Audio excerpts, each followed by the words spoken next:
get the kids on with the mix, so we get everybody else to sit down and not break fire for too long.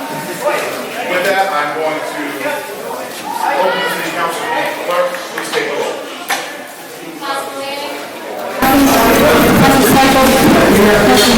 Present.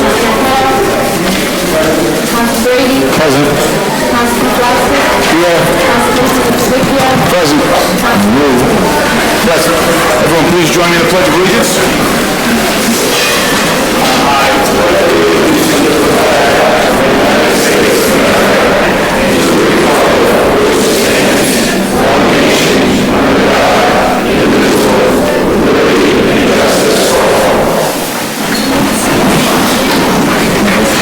Can I have a copy of the docket for the evening? My laptop's still charging. Thank you. On the public acknowledgements and commendations, we'd like to introduce the CLCA Cranston Lacrosse Club boys 7-8 and boys 5-6. Bring them into the chamber right now.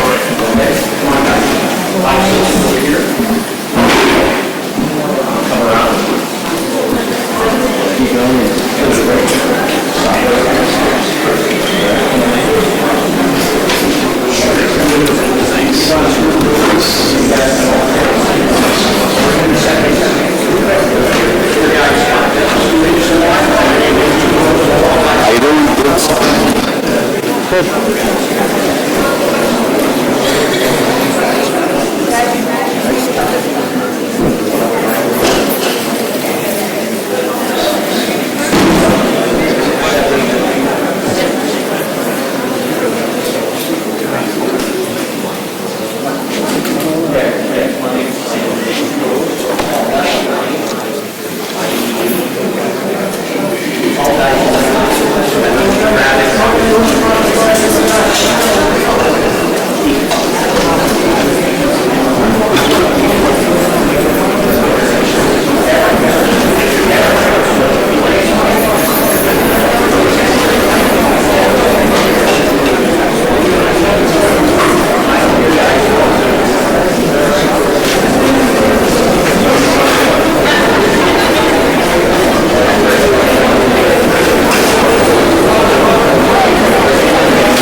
Good evening, everybody. The Cranston City Council is very proud to have in front of us the Cranston Lacrosse Club Boys Division Champions for 5th and 6th and 7 and 8. So I know how hard all of you worked. Congratulations.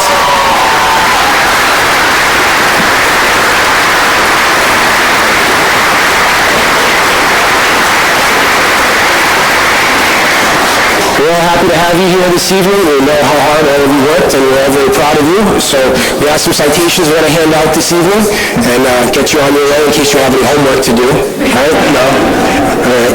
Well, we're going to start passing these out. We'll call them in. Come on up and take your citation, and congratulations.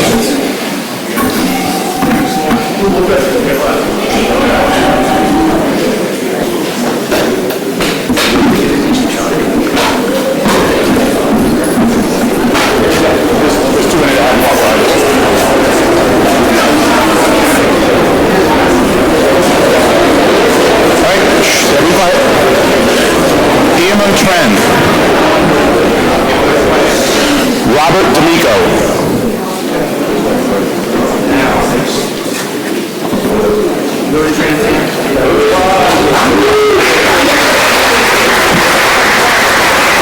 Ron Schmitz. Apparently we have them backwards and coaches at first. Steve McGuire.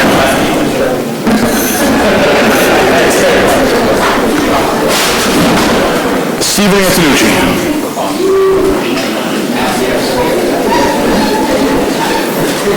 Gabriel Correa.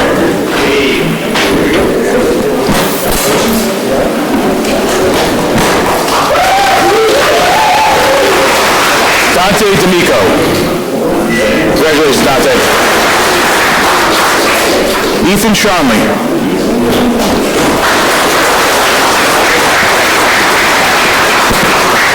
Dylan Viveros.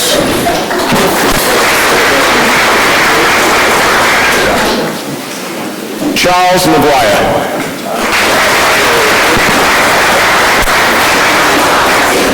Kyle Schmitz.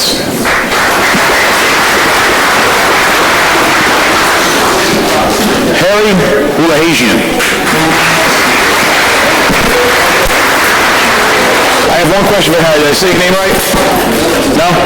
Damn. Jaden Case.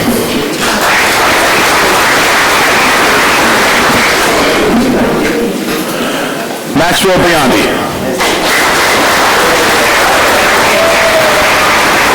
Antonio Lombardi.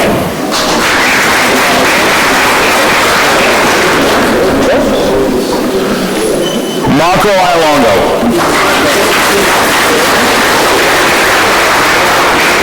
Kyle Elliott.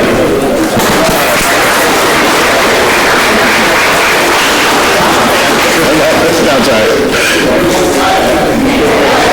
Jack Beretta.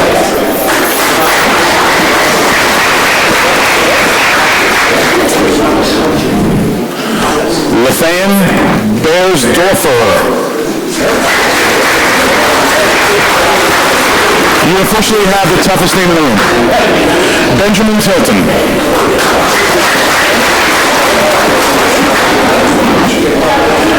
Ryan Barlow.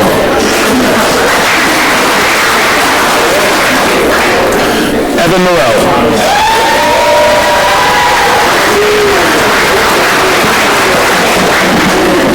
Jake Mahoney.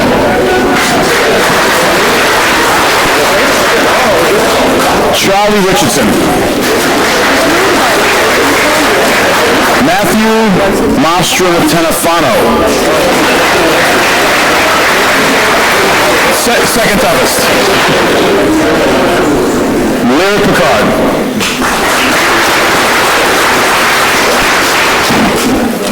Samuel Visich.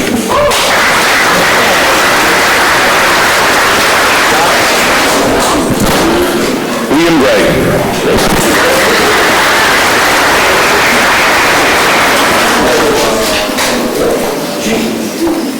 Maxwell Johnson.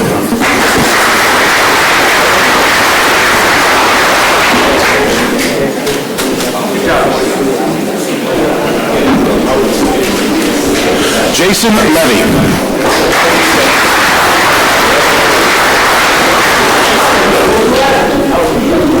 Vincent Link.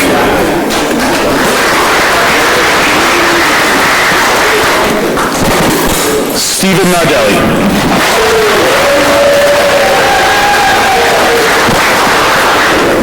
Ethan Nunziata. That name was just too easy for me to say right. Marco Pignataro.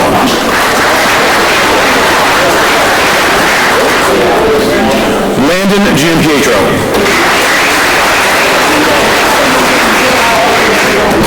Zachary Reed.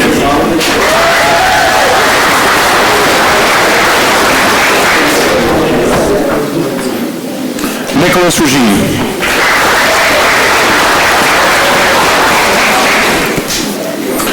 Robert Gailey.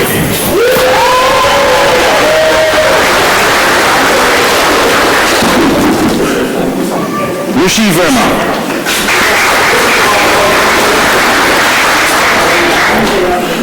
Matthew Dillon.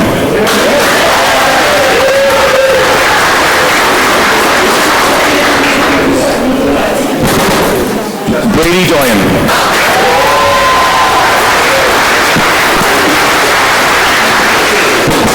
Nicholas Ferreira.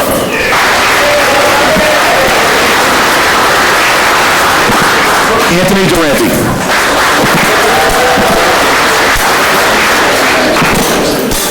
Jack Kelleher.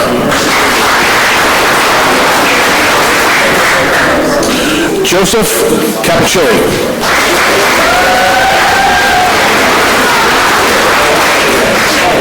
Ethan Cordero.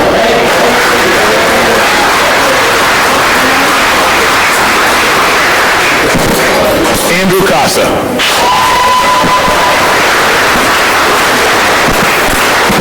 Samuel Yan.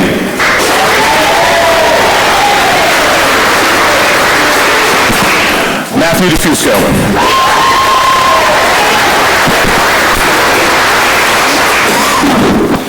Derek Rocchio.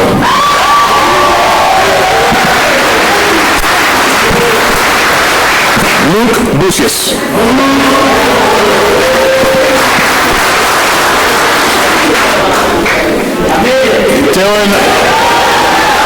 Dylan Bombardier.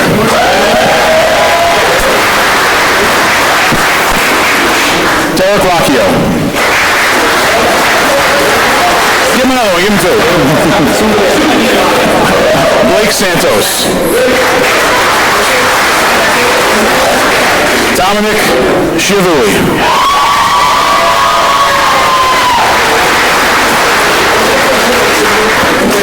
Anthony Ferry.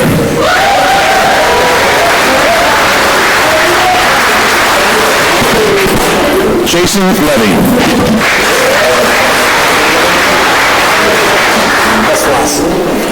Sean Gailey.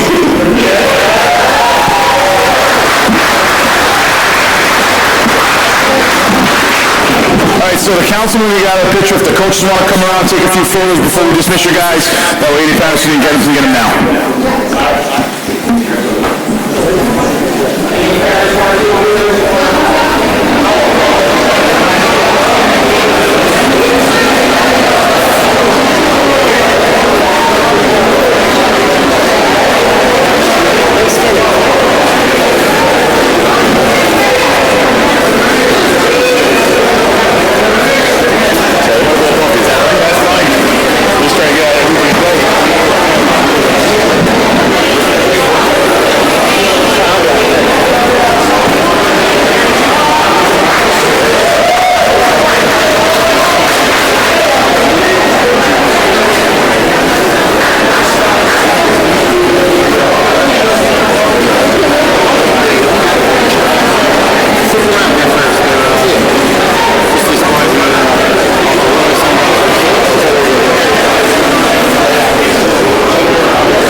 Recess to let the Cranston Lacrosse Club mosey out of here. So I make a motion to go to 5-minute recess. All in favor? Aye. Everyone said aye.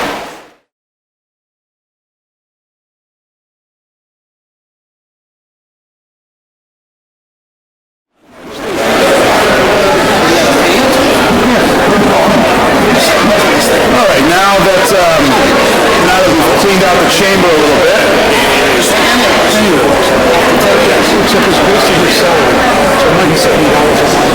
I'm going to ask anyone standing in the back to please find a seat. Anyone standing in the back will need to find a seat. Gentlemen, anyone standing in the back will need to find a seat. Well, you see, these things, anytime you could get into it, I guess he didn't because he's asking about it. No, he's not eligible. Not now, it's too late.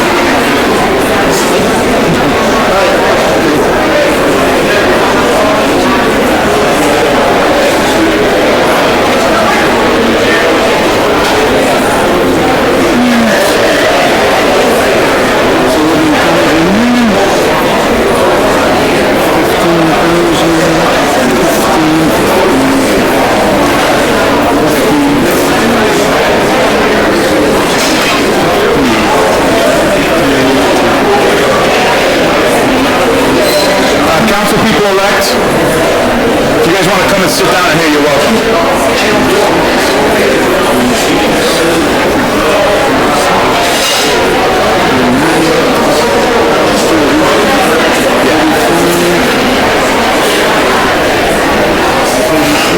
right, so anybody standing in the back, we have to try to sit down wherever there's open seats. So I have to ask everybody to slide in if you can. Try to get everybody seated. Fire code prohibits us from having so many people in the room. I'd like to keep the firefighters happy, so if there's an open space, please try to sit down. There's some spaces in the front.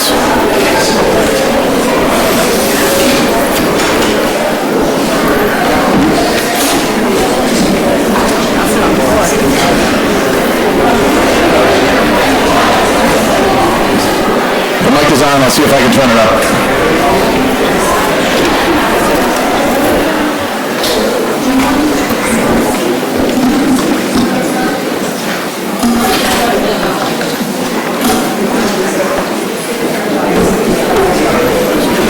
How's that?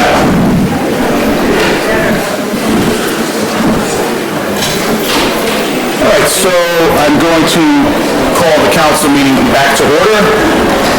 I have one piece of business, actually two pieces of business I have to take care of before we allow public speaking to commence. The first is we have to amend the docket to allow for public speaking on the Alpine matter. I need all councilmen to vote in the affirmative for the matter to be heard. There will be no debate from the council on this or action taken, but this will give the residents the ability to discuss it. That'll be the first vote. So it's a motion to amend the docket to add for discussion Johnson wind turbines. So moved. Second. Ordinance in a second. Under discussion. Seeing none. Rose, can you please take the roll? Councilman Lanning? Yes. Councilman Hopkins? Yes. Councilman Stichels? Yes. Councilman Floyd? Yes. Councilman Carroll? Yes. Councilman Brady? Yes. Councilman Paplaskas? Yes.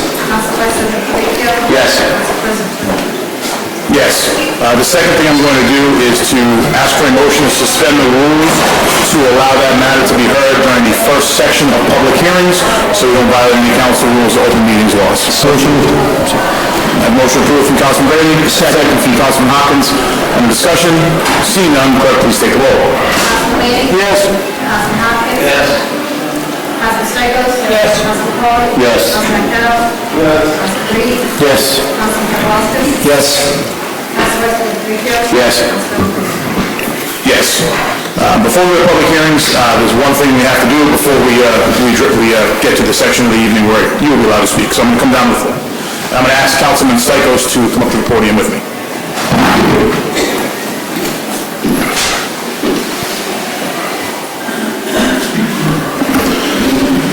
As some of you may know, there was an election in November. Two members of this body that have been sitting here, one for 10 years, one for 16 of the past 18 years, did not run for re-election to City Council, one because he is term limited to moving on to the school committee, and one because he is entering his retirement from this body. So at this time, we just would like to present them with some plaques, and I'll read them. I'll read the first one. We'll do Councilman Arquette first. For those that don't know Councilman Arquette's term began as a state rep for the area in Dyer Ave area, which would be District 13, Paul? 21. I was backwards. District 21. After District 21, he joined the school committee, was a member of the school committee for 4 years. Then became a city councilman for the last 10 years from Ward 3. 20 years of public service for Councilman Arquette, and he's still not done. He was term limited from this body, and he decided he wanted to stay involved, ran for school committee in Ward 3. I've got to know Paul Arquette very well over the last several years. He's a good man. He stands up for his ward and fights for the residents of Cranston. I will let Councilman Stichels say a few words and read the plaque. I'll be brief, but I am the person who has served more time with Paul Arquette than any living human being. So, I've enjoyed serving with Paul, first on the school committee and now on the city council. Paul stood up when the school department wanted to close Horton School. He played a very active role in trying to save that elementary school for the neighborhood. When the police scandal hit, Paul stood strong and insisted that this is a big problem that needed to be corrected. He's worked for his district, for sidewalks, for road repaving in his area. He's been a firm advocate for the Ward 3 area, which is around Cranston Street. So I'm sort of going to miss him, but I'm going to have a couple years off, which is okay too. And I look forward to working with Paul on the school committee. Councilor Arquette.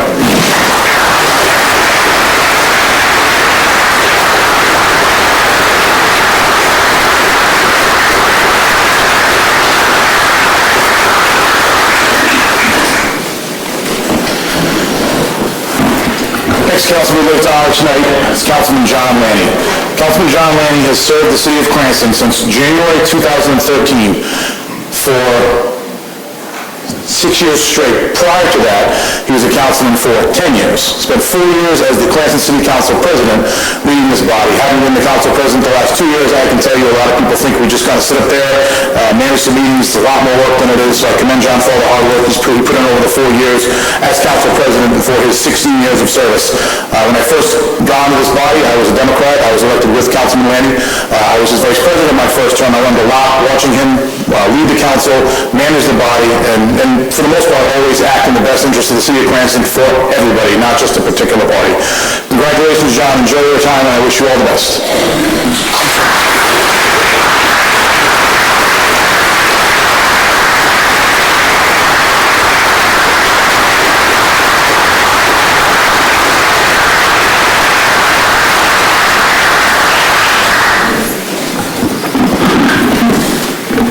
I'll just add that John and I did not get along too well at the beginning of our time together on the city council, and I think it's really one of the great things about John Lanny is that when he can change his mind, and a lot of us get ourselves boxed in on different issues, and John will often come out with an opinion right away, but he is open-minded and will change that opinion when the facts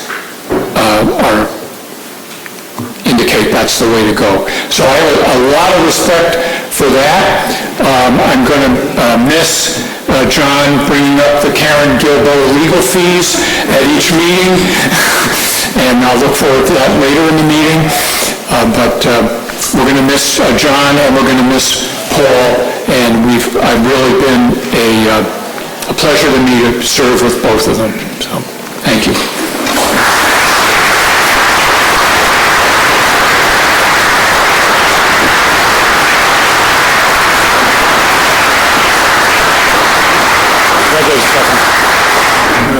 Good luck.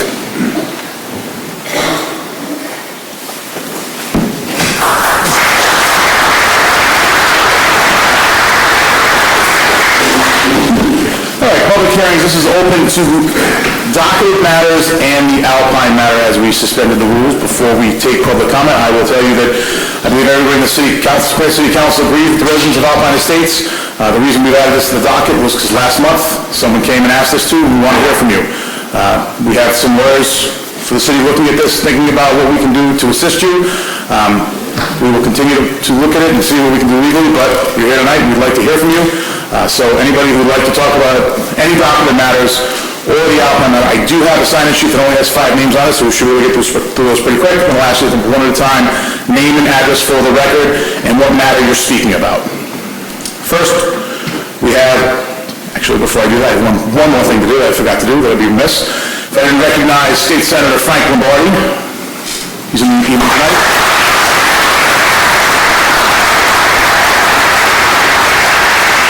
Councilwoman-elect Lamas Vargas from Ward 1.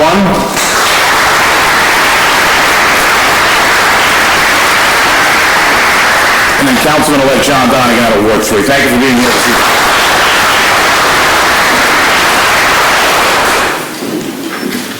I have Christine Kuzman.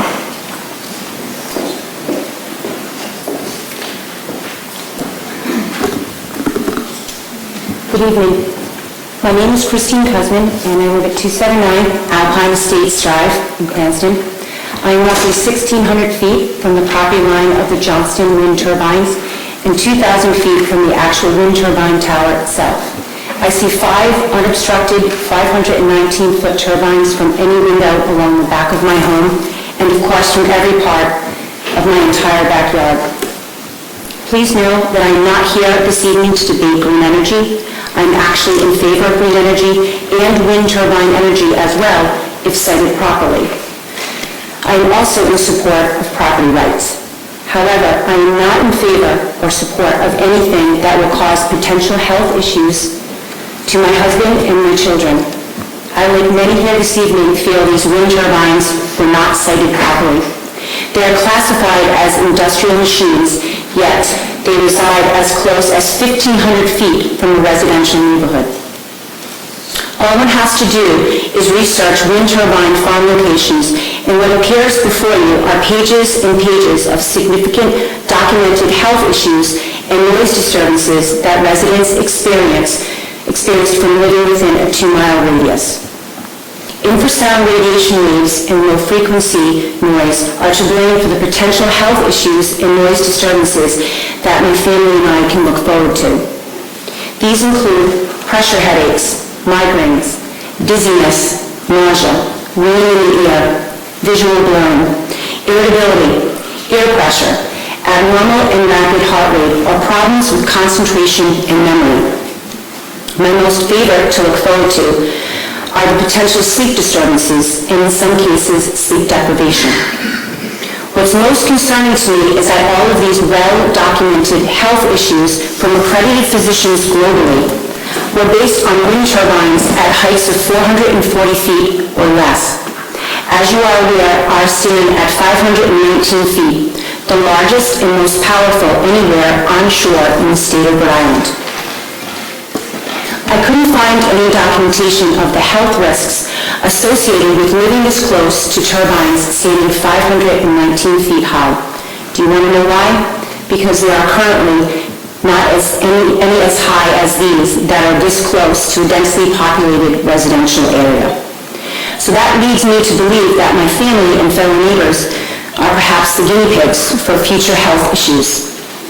At 30 years old, my husband had a heart attack. He dropped right in front of me while holding my 2-year-old daughter. He currently has a stent implemented to keep things working and flowing as it should and is monitored by several physicians annually. Do you think that I should wait for my husband to have a cardiac abnormality such as an arrhythmia or a tachycardia, or perhaps the thickening of his cardiovascular wall, all of which are irreversible? It is beyond comprehension that my family and neighbors should have to wait years before any potential long-term health effects of these turbines are realized. Regardless of notification requirements, these turbines never should have been installed without a comprehensive public outreach and educational effort from the state, the town of Johnston, and the developers. No neighborhood, no citizen of Rhode Island should have something as detrimental as this, something with proven health effects like this without proper notification and input. We, the residents, should at the very least be notified by the City of Cranston as they were aware that these turbines were going to reside as close to our neighborhoods as they do. We could have researched and educated ourselves on the matter for those of us with predisposed medical conditions could have relocated ourselves to avoid any potential health and noise problems. That is still a very real possibility for me and my family, but now these turbines have just limited my pool of prospective buyers. I am saddened yet outraged at the same time that my city did not protect my property rights, which have been violated because it was left open and exposed for this massive project.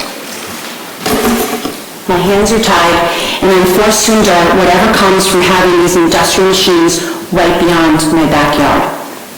I'd like to thank Ed Brady and Ked Hopkins for taking the time to meet with us last week. I really appreciate it.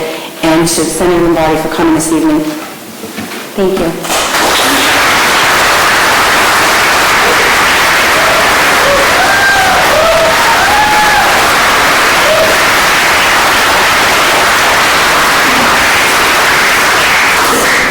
I do appreciate that, and I appreciate your passion. I would ask that we do not cheer members as they get up and speak. We'd like to hear from as many people as we can, and if we take time cheering and applauding, that's wonderful, but we're going to lose time to hear from people that really want to speak. So thank you, Christine. Renee Petrone, you are next on the docket.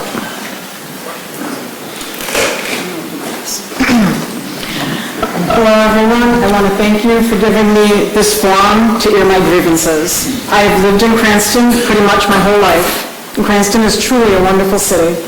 I have never dreamed that I would be standing before my city council begging for help, yet here I am. I have been hearing that this is a waste of my time and that Cranston isn't going to do anything to help me or my neighbors, that politics between cities is much more important than our health, safety, and overall quality of life.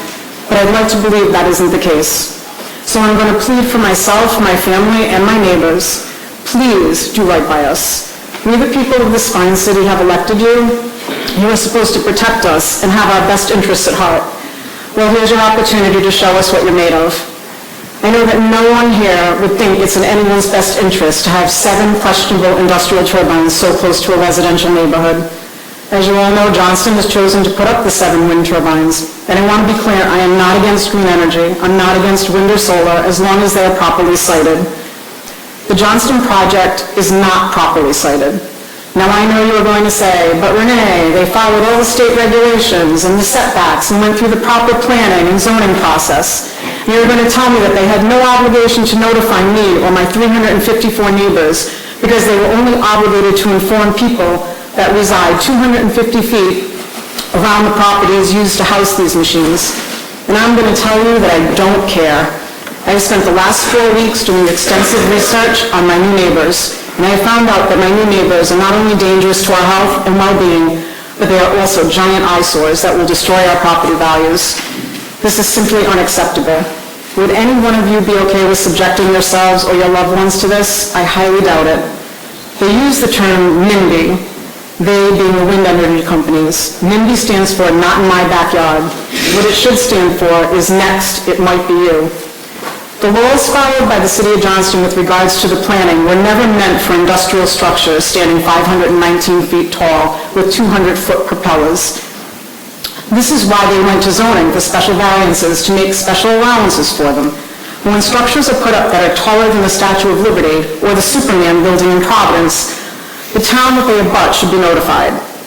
According to the state, on page 14 of the land-based wind turbine guide, it clearly states, and I quote, projects with impacts reaching across town lines should be required to work with each town. So I am interested in knowing if this happened. Did Johnston work with Cranston on this project since it clearly impacts Cranston residents? When was Cranston notified about the project? Why were the communities directly impacted not notified? Also, why does our state have such weak setbacks and guidelines for such imposing, powerful industrial machines? In this rush and push to go green, it seems as though not enough studies have been done to determine what is safe. In the past, we were all assured that it was safe to live near power lines, till hundreds of worldwide studies proved they increased the risk of cancer and other health problems due to the EMFs emitted. We were told asbestos was safe, till studies were done to show that it isn't. Lead was in paint, till studies were done to show the harmful effects. Weed killer was safe to use, till studies were shown that harmful effects on people, animals, and the environment. I'm sure you get where I'm going with this. The government, states, and municipalities, in an effort to save our environment, are allowing wind developers to put the wind turbines too close to people. And no one seems to have a clue what the long-term effects are to living 2,000 feet from them. No one seems to care either. Not the wind companies, the politicians, the landowners, or the media. It's kind of scary if you ask me. The wind companies, landowners, and politicians are all benefiting monetarily, not understanding why the media across the board has no interest in investigating the broad range of corruption that is going on with regards to the turbines. On October 14th of 2018, in what appears to be the first of its kind ruling in the United States, the Board of Health in Brown County, Wisconsin, where Green Bay is located, has declared a local industrial wind plant to be a human health hazard. The specific facility is consisting of 8 500-foot-high, 2.5-megawatt industrial wind turbines. In comparison, our 7 are 519 with 3 megawatts.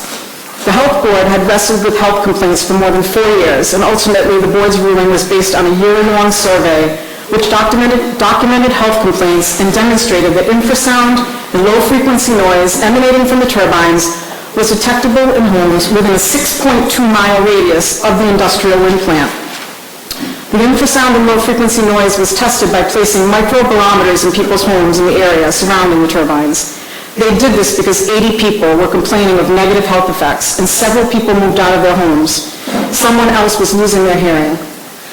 Their health code defines a human health hazard as a substance, activity, or activity that is known to have a potential to cause acute or chronic illness or death, exposure to the substance, activity, or condition if it's not abated.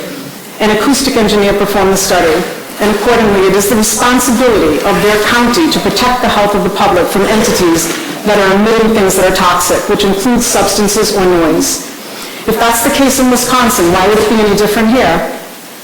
Falmouth, Mass. recently had 2 turbines shut off for good back in 2017, and 9 lawsuits were based on health, nuisance, and quality of life. The people won, and the turbines are being taken down. And this past October 26, after years of hearing complaints of noise, headaches, and sleep deprivation, the Bourne Health Board declared 4 wind turbines in their neighboring town of Plymouth that they are negatively affecting the public's health, and they are communicating with the Plymouth Board of Health that the turbines are a nuisance to the residents of Bourne and interfering with the health and enjoyment of life and property per the town's nuisance law. They are requesting assistance from the Mass Department of Environmental Protection Agency. A Superior Court judge recognized a health board power to regulate and prevent nuisances that affect the public. The town's health board can now take legal action. They have 350 complaints that range from shadow flicker, nausea, and vertigo, dating back to 2016 when the turbines began operating. The committee believes the turbines are breaking both noise bylaws of the state and the town of Bourne. Rhode Island has many issues with turbines, ongoing issues in Portsmouth, Exeter, and Coventry, with all similar complaints: noise, health issue, and quality of life. I could go on and on, but each state has the same problems, lawsuits everywhere, yet these machines are still popping up with zero regard for the people they are negatively impacting. I am beyond disgusted by this, and you should be as well. I'm not interested in being a test subject for wind turbines. We, the residents in Western Cranston, were here first, and we should have had a voice in something that's this big that would impact our community. We expect the city of Cranston to do something about this on our behalf because that's the right thing to do. This impacts Cranston residents. My husband and I have lived in our home for 15 years. We enjoy our yard and our front porch, and based on the facts that I have painstakingly found during the past 4 weeks, it is clear that my enjoyment will be coming to an end very soon. I am terrified of losing my already compromised hearing, and I am worried about the noise and the toxic infrasound and how it will affect my family's health and well-being. We are all worried about one of our biggest investments, our home.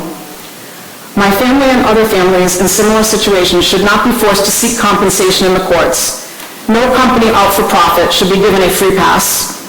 It is pretty evident that we are dealing with deceptive practices, small-town politics, and radically negative changes to our lifestyle. The mayor of Johnston told me to learn to live with it. My question to all of you is, would you? You have an obligation to your constituents to serve and protect us, or as Bill Belichick would say, do your job. Thank you.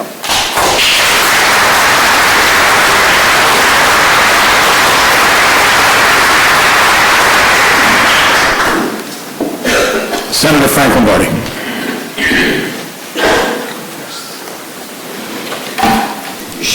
If you don't mind, these were the 3 most knowledgeable voices that we heard at that meeting, so I would rather... No.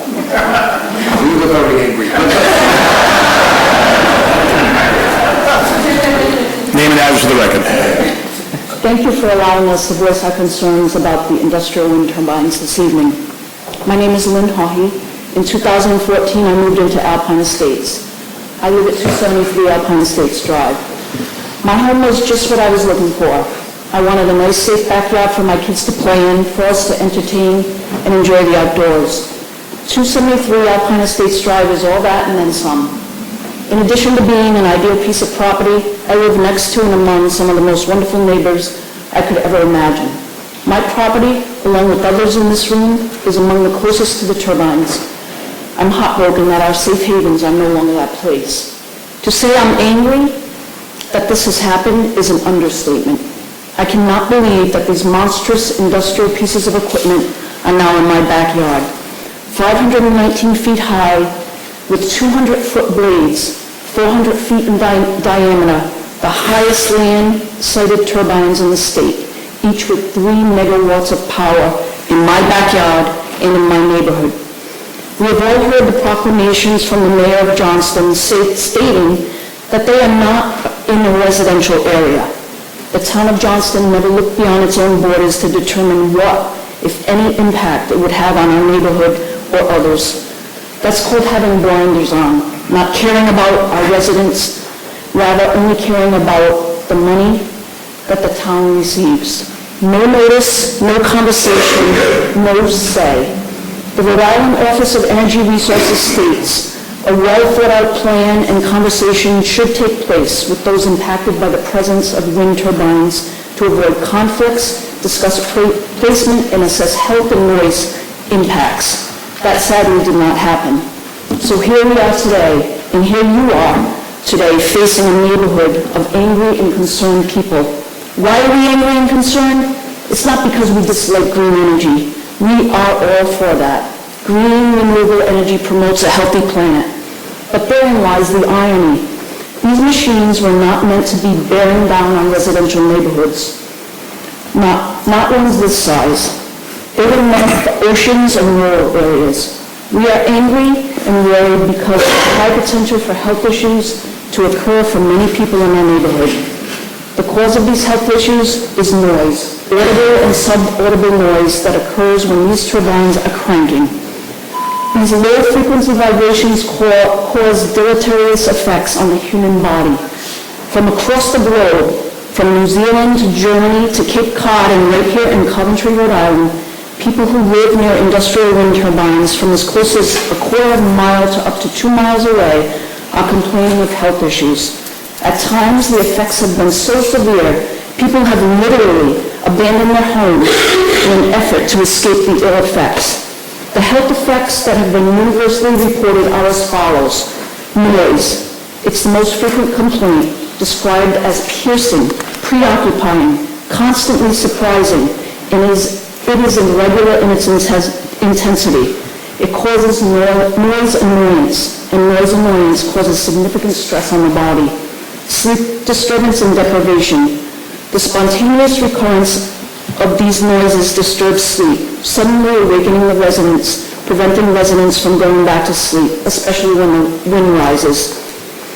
This contributes to daytime sleepiness and impaired mental health issues such as anxiety, depression, and stress.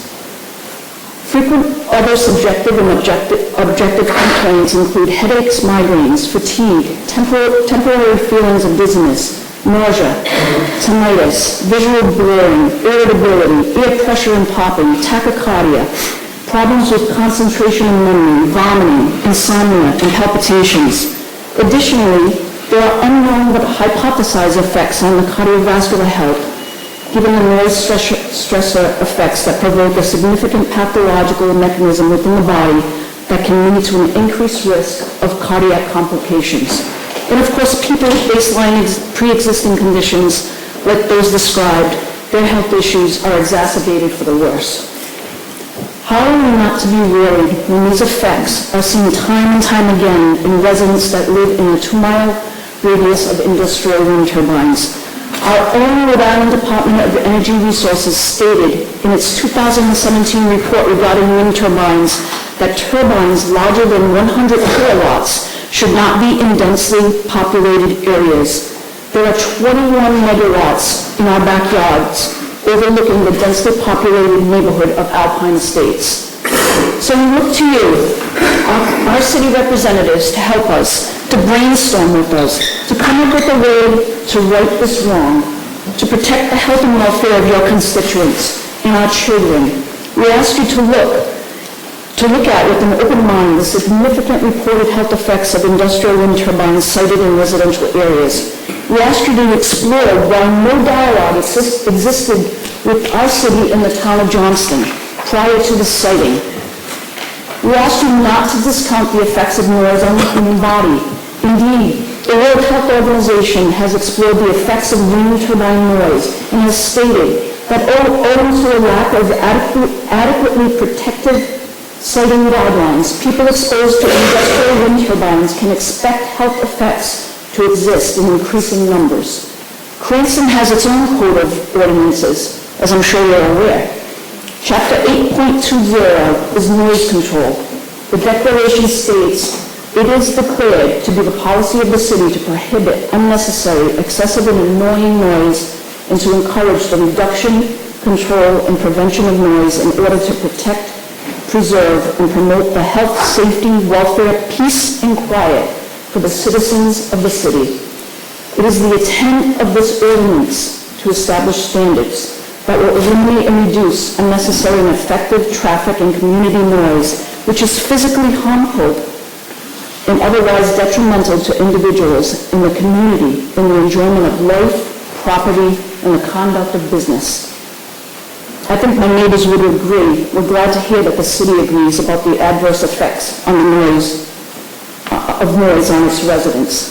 I thank you for your time and hope that together we can explore every avenue to stop these turbines from destroying our quality of life, our health, and our community. We look forward to working with you to abate this potential significant issue. Thank you.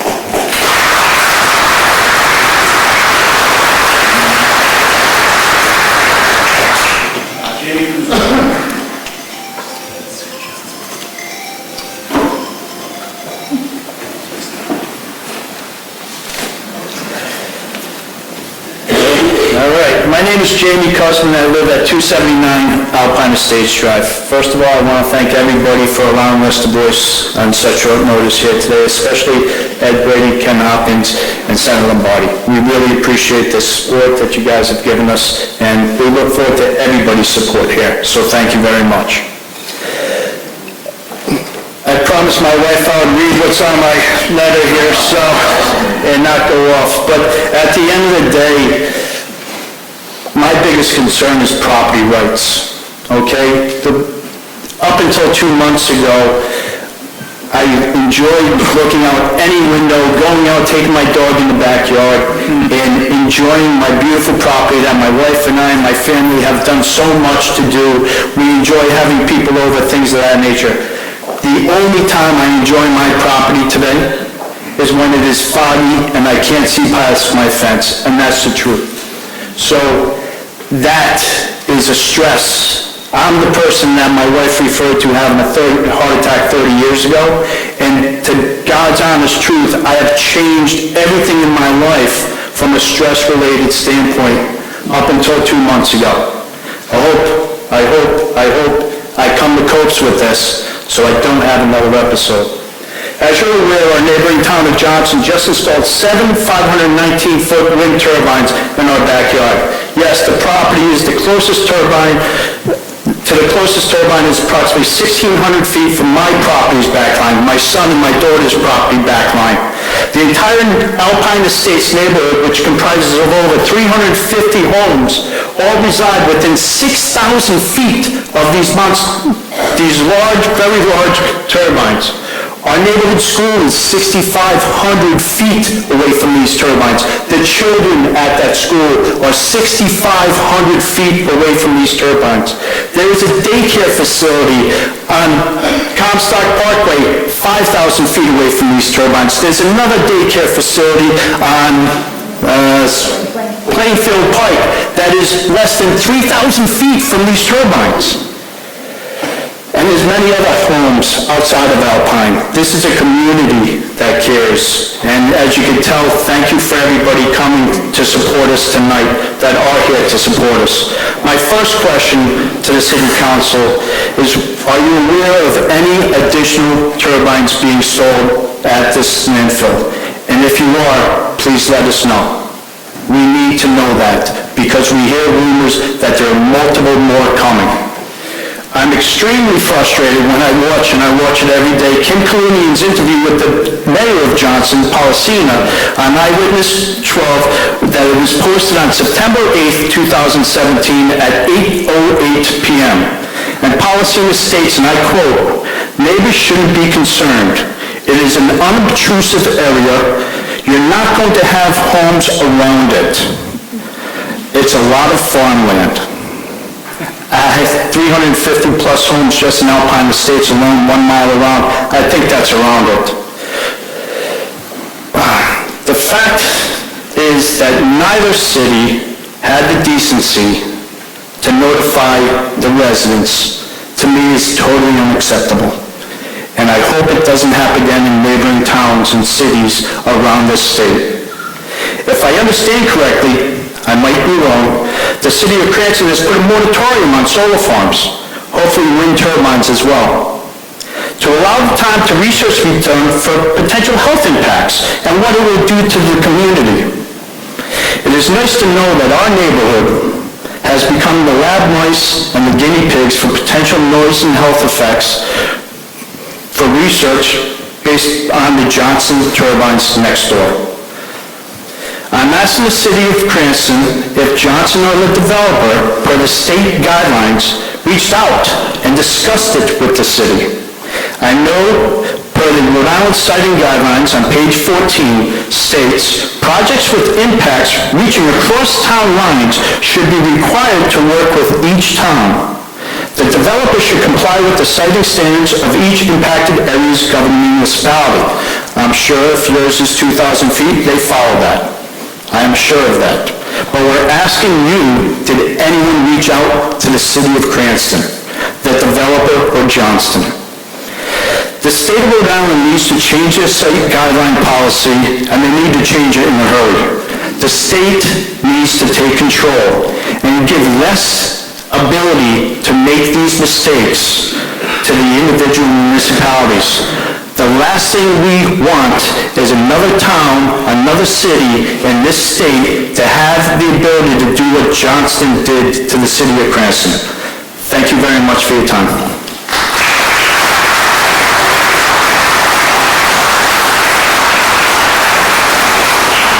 Janet Fromm. Hi, I'm sorry, I didn't get a chance to sign the paper. My name is Jessica Simpson. You're not Janet Fromm. No, are you? Yes. Okay, I just wanted to let them know if they can add my name to the list after she speaks. I think they're one, right? Yes. Okay. I'm going to call for anyone who's not on the list once the list is exhausted. Good evening. My name is Janet Fromm. Just put the mic down. Thank you very much. Good evening. My name is Janet Fromm, and I live at 25 Cassandra Court. And when I look out my window in the morning, I can see the wind turbines. They're directly in front of me. Not in my backyard, but they're in front of me. And I apologize, I didn't come prepared to speak tonight. But I am a real estate broker, and I've been selling real estate for 33 years.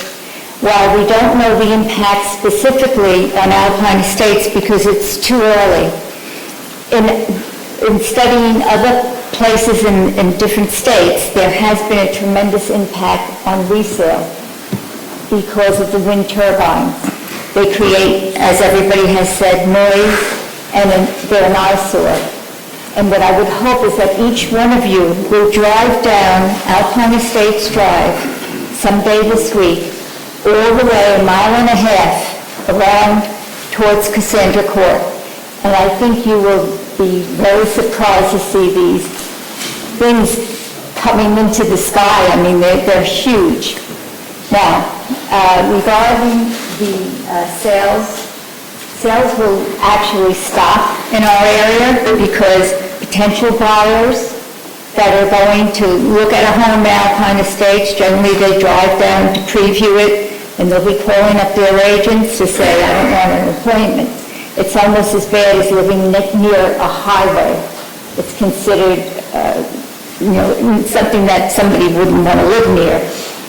And the sales coming up at Alpine Estates, I will only know maybe in a year how it has impacted the sales, and I'm sure it will impact them.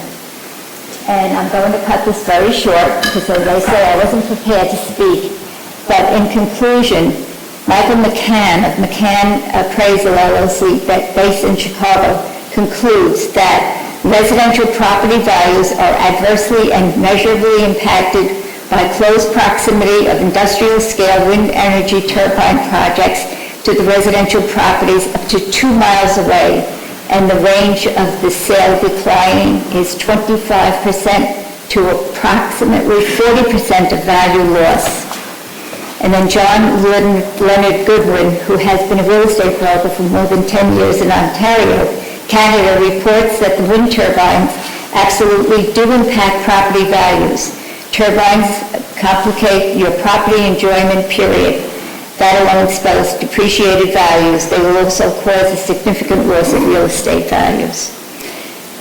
So I think that's something we also need to consider, because if values drop, that means our assessed value will drop, because your assessment is based on sales of like properties in an area. And then, of course, taxes will also drop. Thank you very much.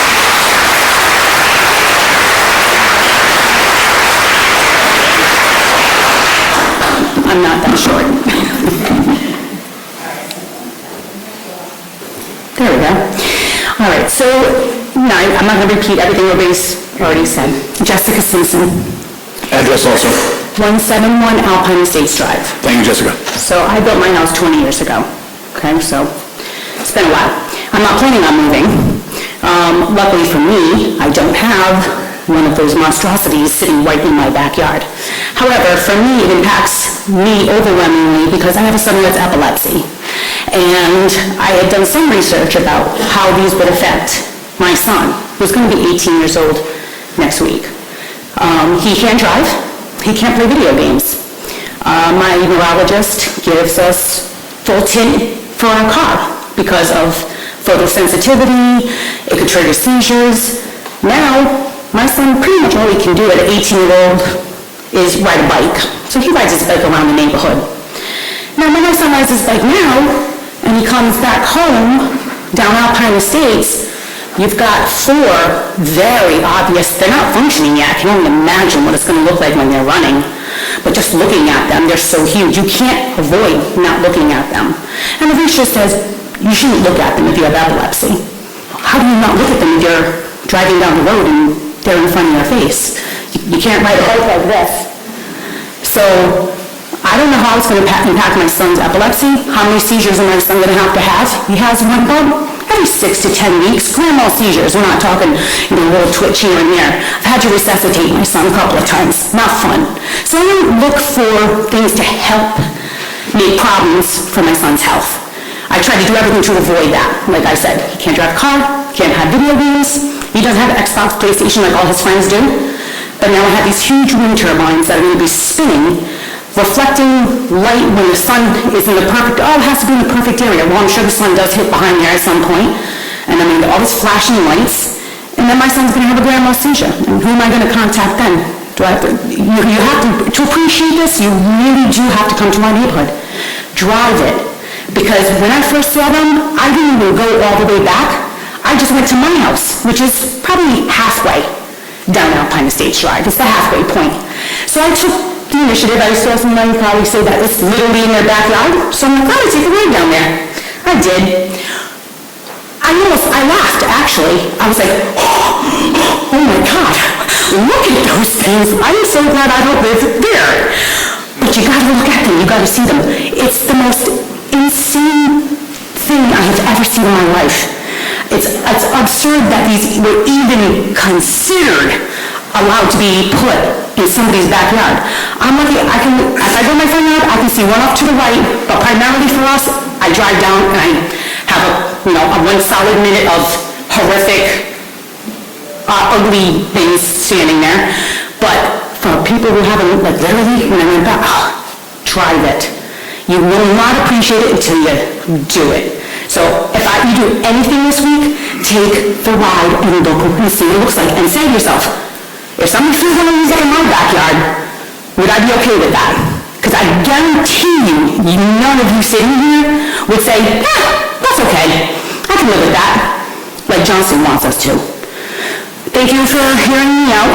And hopefully you guys will back us up. We'll see what you do.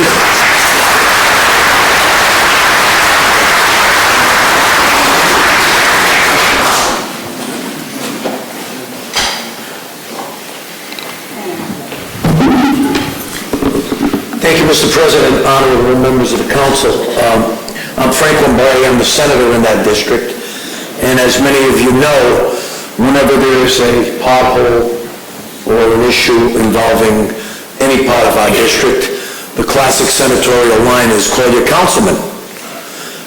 But this is no pothole, and this is a situation that requires a collaboration of not only you as local officials, me as a state official, perhaps even federal officials, and yes, all of the brilliant legal minds that we can compile and bring to the table.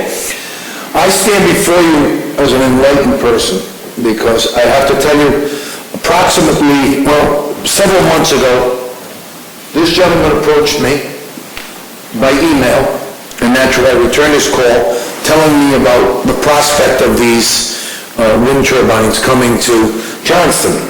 And my first reaction is obviously it's a Johnston issue, it's not a Cranston issue. And he certainly enlightened me at that point. I called Mayor Policina, and obviously Mayor Policina played it the way he should have played it, that it was a Johnston issue and it would have no effect on Cranston. Fast forward several months later, my wife, who teaches at Bayview, brings home some photos of the Cusman's backyard. And whenever we talk about zoning matters, people who object, and I've done a lot of zoning work, people who object are always looked upon as naysayers, and they say, it's okay somewhere else, but not in my backyard. But that phrase, not in my backyard, is a term of art. This is in their backyard. And when everyone has invited you to go to their house, please, go to their house and take a look at this.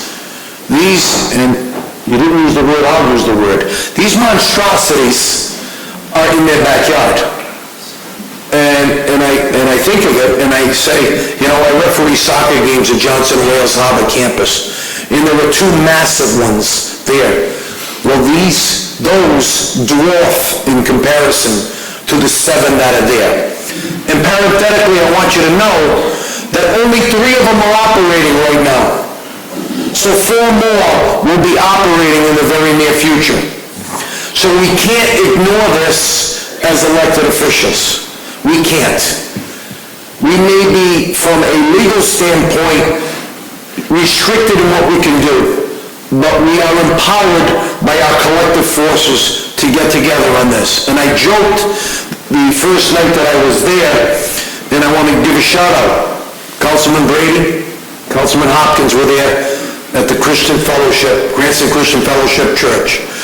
And it was the infancy of this group that has emerged in that area and that are telling us what's going on. And I joked and I said, well, this is clearly a bipartisan concern. This is neither Republican nor Democrat nor senator nor councilman. It's really apolitical, folks. It really is a public health and safety issue, first and foremost. And that's what I admire about the veracity of this group. They're not making it about their property values. They're making it about health and safety of their children. Now, this young lady used the word asbestos a while ago. When I first became a lawyer 30 years ago, that's the work I did on asbestos. And we used to get reams and reams, and I'll tell you, I worked for Governor Roberts' firm, and we get reams and reams of paper, and we would defend Owens Corning fiberglass. And those reams of paper would be filled with 60 years of history of how this was the golden product, the product that was going to save everybody's life. And then we come to the mesothelioma era and the lung cancer era. So no one is saying with great certainty that someone is going to come down with an illness tomorrow. But the young lady with the child with epilepsy, I know what blinking lights and blinking do to epilepsy patients. So we know it's going to have a health and safety issue. But secondarily, I want to remind you also that there is a distinct detriment to the city of Cranston when it comes from a revenue standpoint. Imagine, I know what I pay for taxes. I'm a neighbor of Alpine Estates. Can you imagine the property values plummeting in Alpine Estates? What is it going to do to our tax dollars? What is it going to do to our revenue? What is it going to do to our ability to be able to sell our homes in that area? So, I guess in summary, I would say that this is a huge issue. It's a huge issue, not solely for this august body, not solely for the state senate or the House of Representatives, but for all of us to work collectively, to applaud and encourage this group wherever we can, and to work with their lawyers and whoever lawyers that they hire to find out the best possible way. Case law's out there. I've been a lawyer 30 years, I can tell you. These things have been declared nuisances before. These things have been dismantled before in other cities and towns. That's a fact. But I think if we can take anything from tonight, this has to be a joint effort, a joint voice, a collective voice, putting aside our differences politically and getting behind this group once and for all. I know I stand committed to it. I will do anything at the state level. I will communicate with you folks at the local level. Let's get on board because the snowball is beginning to get larger and larger on this issue. Thank you for your time.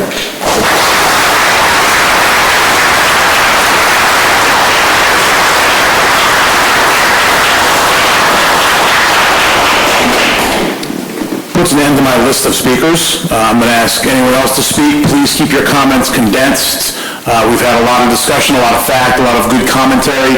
If you agree with the 4 people or 5 people that already spoke, please just get up and name, address, of the record you agree, and any facts you want to add. It feels like there's about 90 more people in here. If we all speak, we'll be here till 11. So again, if you want to come and speak, now would be your time. Try to keep your comments as concise as possible so we can get to everybody. Nobody else? Okay, that section of the meeting is now closed.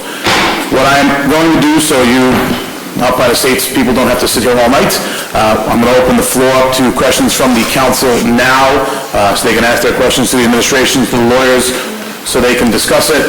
That way,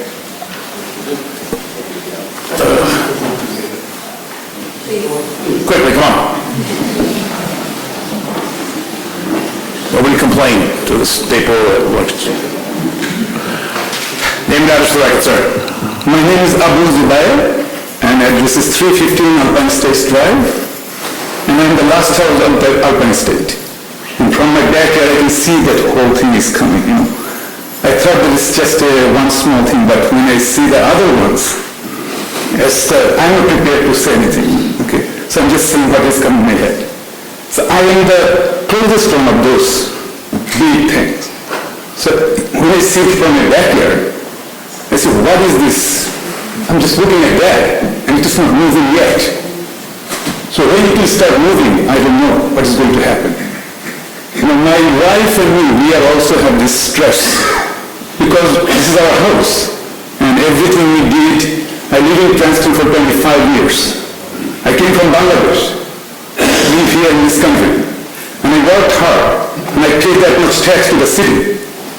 And then I see this kind of thing, the price of the house dropped with half. We pay $11,000 tax. For what? $1,000 a month. And then you see these things, it will come down? No. If it doesn't come down, what will happen to my house? So I can sell it only for probably the half price. So I'm a structural engineer, and we design all these things. How does it support and all this stuff? The thing what I saw there, we never second, just drive by that one to see what it is. It's just unbelievable. I didn't see anything like that anywhere. Because there's some small turbine I saw. But this one is huge, humongous. 519 feet, 200 feet diameter. Oh my gosh. Because I went by in Canada. I live in Canada too. So they have a garden, they call it, windmill garden. And when you drive by that one, and everything was moving like this, you hear the whoosh, whoosh, whoosh. So if this thing happened to just next to my house, which is I think probably 1,000 feet, because they are 279 Alpine and 350, the last house of the Alpine State Drive. So I don't know what to do, because I went to my office and asked them what the United States does in this situation. Because I am from the third world country, from Bangladesh.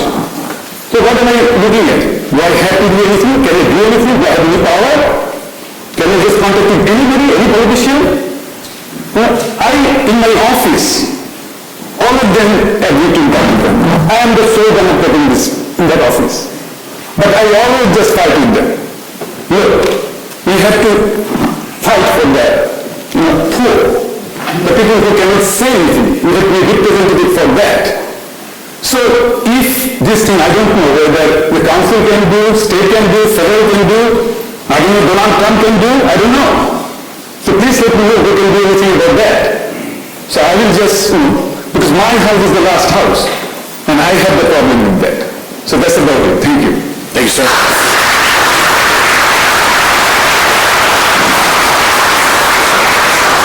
Okay, moving on, as I stated before, I'm going to allow the council to ask questions to the administration regarding this. We cannot take a vote on it until this is added to the docket.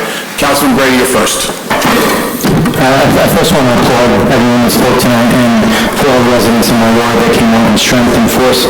Obviously, their voices are impossible not to be heard. You're very passionate and your points are very well taken. And I don't want to speak for the whole council, but I believe we're all on your side. This is a very large issue that we continue to talk to with the administration. We appreciate the help of Senator Lombardo. It is a large issue, so my first question to the administration is, which obviously was asked amongst the residents tonight, were we informed as a councilman that's only been appointed 4 months ago? This is the first major issue that I've been involved in, and it's something that Councilman Hopkins and myself have asked about in the past. To my knowledge, we were never informed of this monstrosity, so I guess, where do we go from here is a question that I'd like to present to Director Blow. So through the chair of the administration, when was the city informed about the turbines, if at all? Good evening, Mr. President, members of the council. To my knowledge, we were never officially notified that these turbines were going up. We feel the pain of the residents. This whole process is in its infancy, and I agree with Senator Lombardi that it's going to take all our efforts together to address it. I can't make any promises tonight what's going to happen, but we will work together and address their concerns.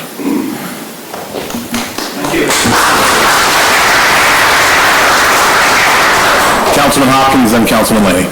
Thank you, President. First of all, I want to thank Senator Lombardi for your eloquent speech tonight on behalf of the residents.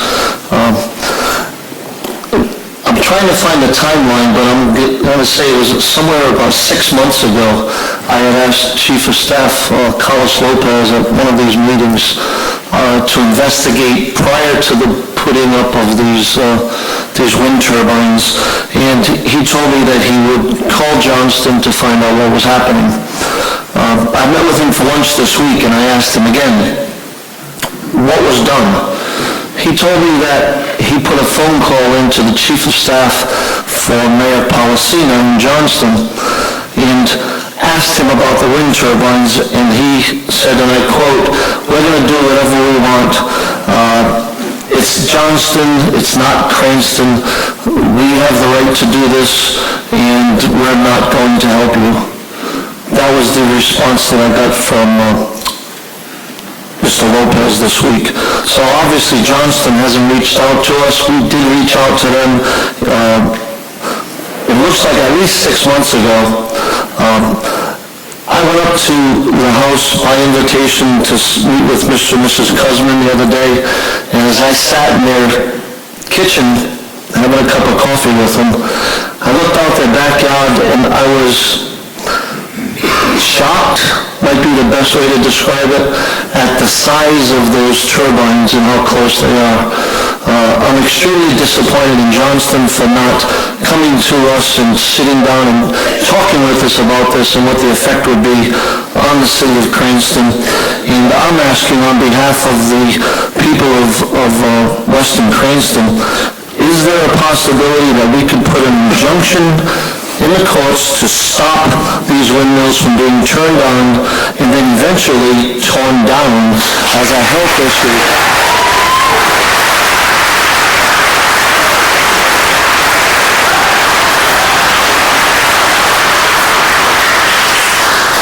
Again, I'd like to ask that we as a city file an injunction with the courts to stop these windmills from being turned on, the remaining ones, and for those that are on, to have them turned off.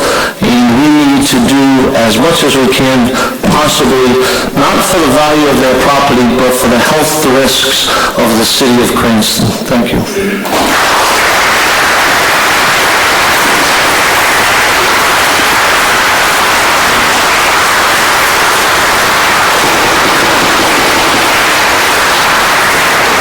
I appreciate your passion, but we're trying to conduct the meeting. Through the chair to the Attorney Verdecchia, any chance on filing an injunction to Councilman Hopkins' question?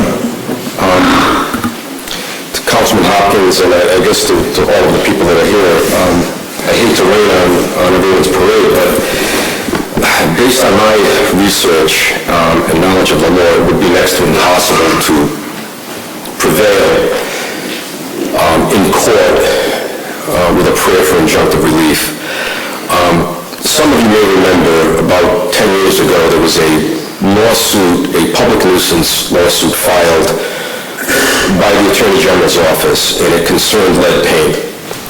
And the allegation at that time was that the children of Rhode Island were being poisoned by lead paint. And the Attorney General, working with some private law firms, brought an action in the Superior Court seeking injunctive relief, seeking compensatory damages, and they argued that lead paint constituted such a public health issue that the court should intervene and put a stop to it. Initially, at the trial court level, they were successful. But on appeal, the Rhode Island Supreme Court threw out the verdict and basically said that, and I'm paraphrasing obviously, but that the Attorney General alleged in its complaint that the defendants, the paint manufacturers, interfered with the health, safety, peace, comfort, and convenience of the residents of the state.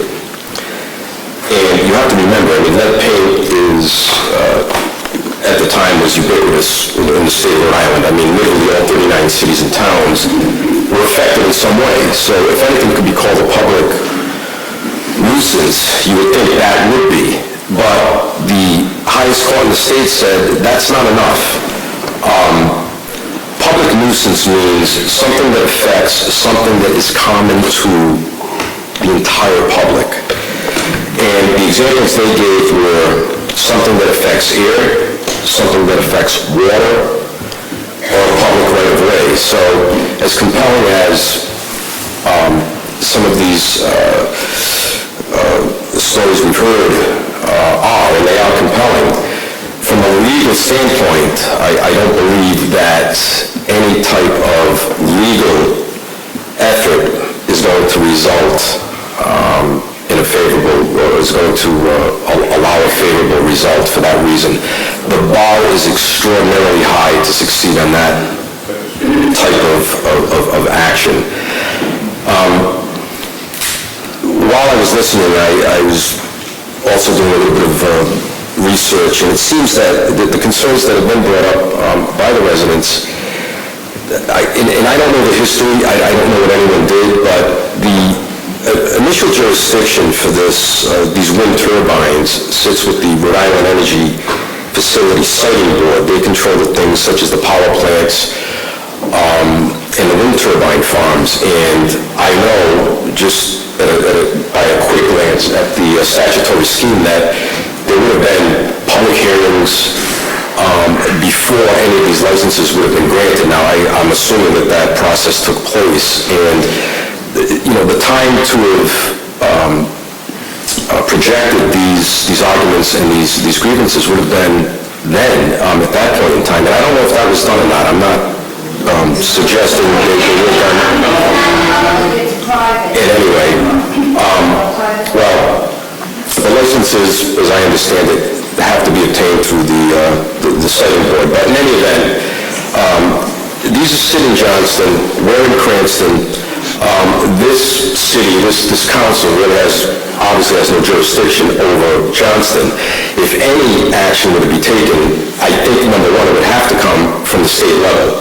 I think it would have to come from the Attorney General's office because it would involve a dispute between two cities or two towns. So, I mean, from a jurisdiction standpoint, or standing, which is the legal term we use for legal right to bring an action, I think anything that we file would probably get dismissed out of court at the very preliminary stage. So you certainly can't try, but just in my legal opinion, I don't think it would get anywhere.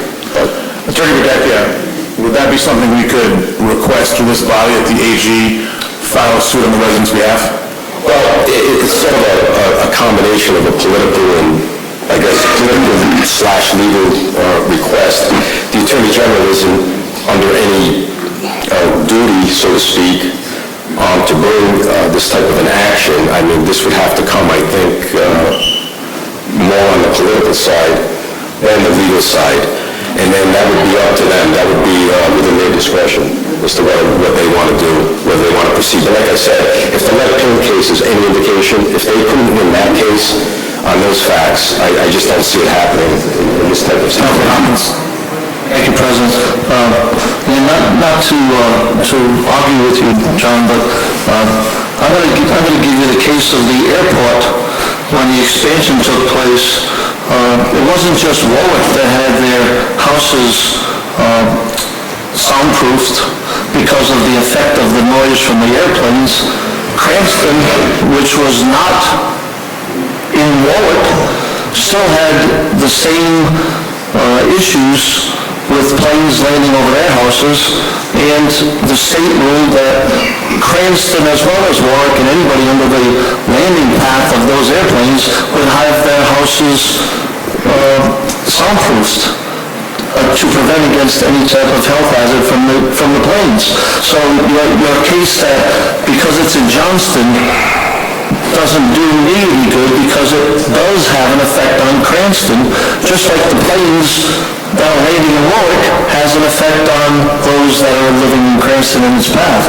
So I would argue that we do have a right, and if we don't have a right, then we have to fight it somehow.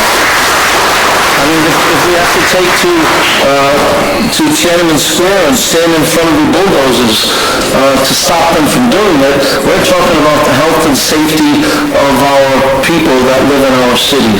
The fact that it's on the other side of the road doesn't, to me, seem like a valid argument. Well, the distinction, Councilman Hopkins, and I understand what you're saying.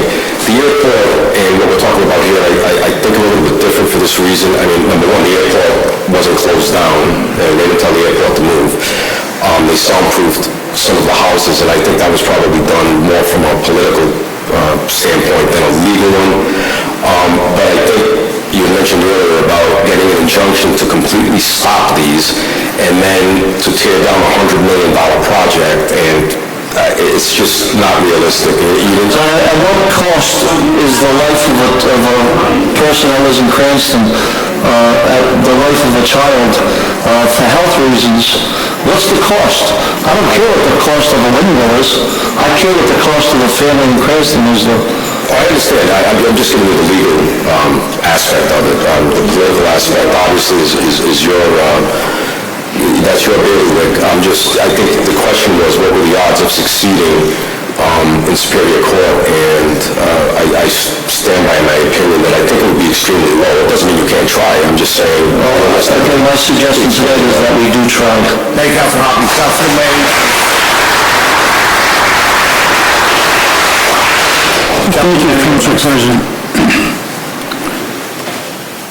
From what I understand, there's been absolutely no dialogue between the City of Cranston and the Town of Johnston concerning this. However, some of the people who spoke earlier mentioned something about state law saying that if it affects an adjoining city's communities, there should be dialogue and there should be some action taken. If that's in the state law, why can't we take some legal action? So, Councilman Lee, I think, and again, I'm not positive. I mean, this would require more research, but I think what the individuals were speaking about earlier were guidelines that were put out by the Energy Facility Siting Board. It's about 50 pages long, and at the beginning of the preamble, it says that they are not mandates, that they are guidelines. Now, I don't know if that's what they were referring to, but if in fact they are guidelines, they're not state law, they're merely recommendations. Well, I'm going to have to go along with Councilman Hopkins. I think we should be taking some type of legal action, whether we win or whether we lose. If we can spend $500,000 on a policewoman to get her off the force, we certainly can spend that kind of money to save these people's houses.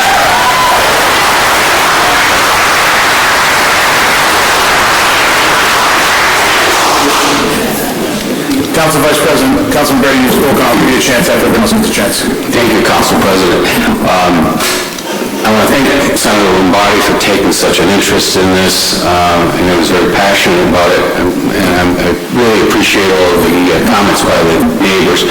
I think this may be a difficult one. We're going to have to really coordinate a bunch of agencies. I think perhaps we could have a meeting with the Attorney General's office, maybe some state officials with regard to the lead regulatory agency, maybe some members of the council, solicitors, and of course, members of the General Assembly as well.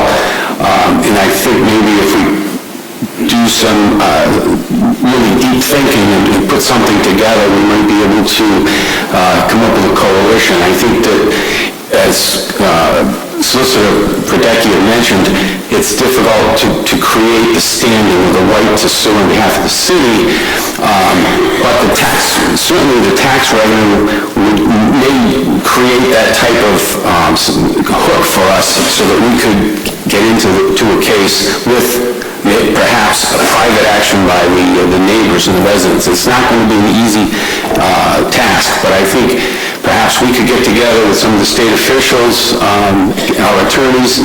I think we'd have to plan it fairly carefully because you can't just rush into court, attempt to get a temporary restraining order or the preliminary injunction without a substantial amount of work and substantial amount of evidence that you can prove a likelihood that you can win on this. I think we should try. I agree with my colleagues that this is a very serious issue. I've driven down Plainfield Pike, and I was amazed at how large they are. I just can't imagine what will happen next summer if those turbines are blowing the wind from the dump to Alpine. I can't, it just boggles my mind. So I'm all in favor of trying to do something. I'd love to get together with the solicitor.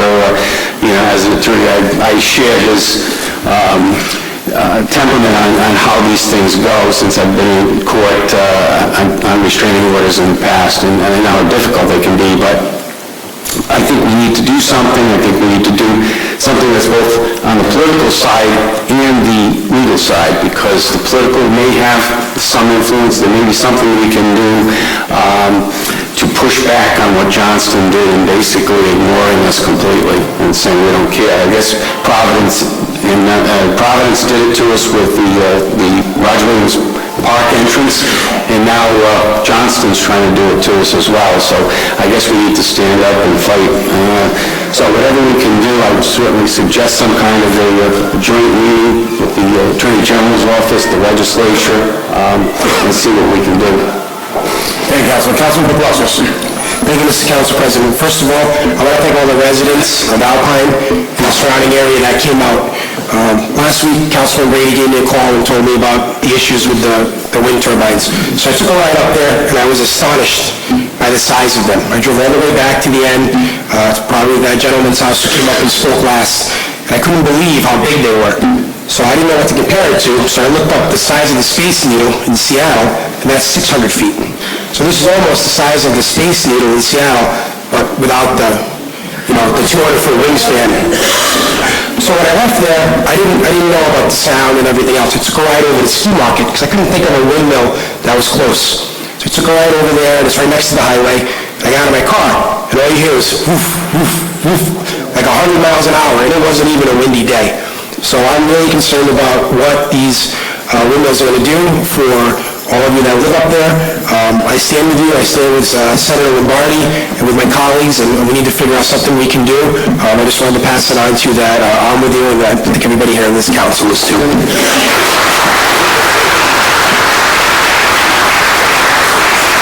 Councilman McCauley. Thank you, Council President. As Senator Lombardi so eloquently stated earlier, this is a bipartisan effort. It's going to take all of us working together, hand in hand, with these folks that are having their lives torn apart because of this. And I'm sorry, I'm a councilman in this area, but I certainly have friends and family very close to that area, and I certainly will. I haven't been up there in the last 3 or 4 months. I will come up there. I promise you this week I will be up there, and anything I can do along with my colleagues, I certainly will do it for you. Thank you. Councilman Arquette. Thank you, Council President. Just a couple of general comments. I think these are so massive and so monstrous, they transcend boundaries. It's not just a Johnson issue. Cranston is heavily involved here. And for the chair to be attorney, Sean, you mentioned that you said that if any protest or if any negativity was supposed to come at the hearings in front of the Energy Board. Is that what your comment? Well, there is a process at that level, at the state level, with the Energy Siting Board, where they go through the whole process. Okay, so I understand. So you made that comment. My understanding, maybe I'm wrong, but I don't think the residents of Cranston were notified at all. Were you notified? Were you given any notice to say that there were hearings on these trail lines? So how can they address the Energy Board if they're not even given notice? That's something illegal right there, in my opinion. Well, something like that, Councilman, because it's a state administrative office or state siting board, it would probably have been in the newspaper, that type of thing. It wouldn't have been like notice to the abutters. That's how it should have been. That's how normally they would do that. But whether it was done or not, I can't say. I'm just saying that would be the normal process. The other constitutional, I think we have issues with health and safety. But I think the biggest issue is we hear from these people, they look out in the backyard, they see these monstrosities, these turbines, when they turn on the sound and whatever with the wind coming from the dump, it's going to be really nasty. So, attorney, what about the pursuit of happiness that's in the Constitution? Sure. Don't you think that's an issue? Of course it is. And don't take what I'm saying the wrong way. Public health, safety, welfare, and morals is always paramount. What I would suggest, though, is that again, this is based on 33 years' experience. When you walk into a courtroom, you need to have evidence. Okay, there's no way to say it. So, if you have evidence, and it can't just be anecdotal type things like, I woke up with a headache this morning. If you've got legitimate evidence, medical evidence, or whatever, then that will help you go a long way. I just want to say, I sympathize with you, and you need to fight, and I'll stand by you, and we'll do what we can. This council will do what we can. Thank you.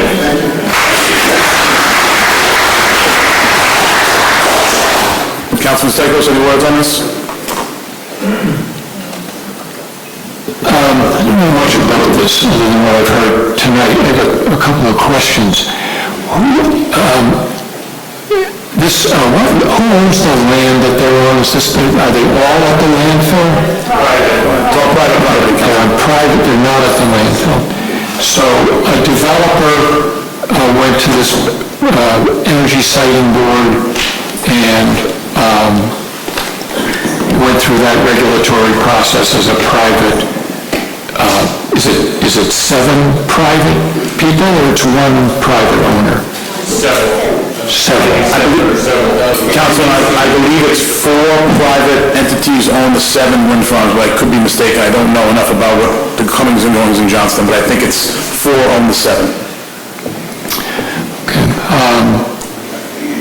Well, that was my main question. I'm learning about this. I have seen the turbines. I've driven down Plainfield Pike Friday and saw them, and there's no doubt about that they're big.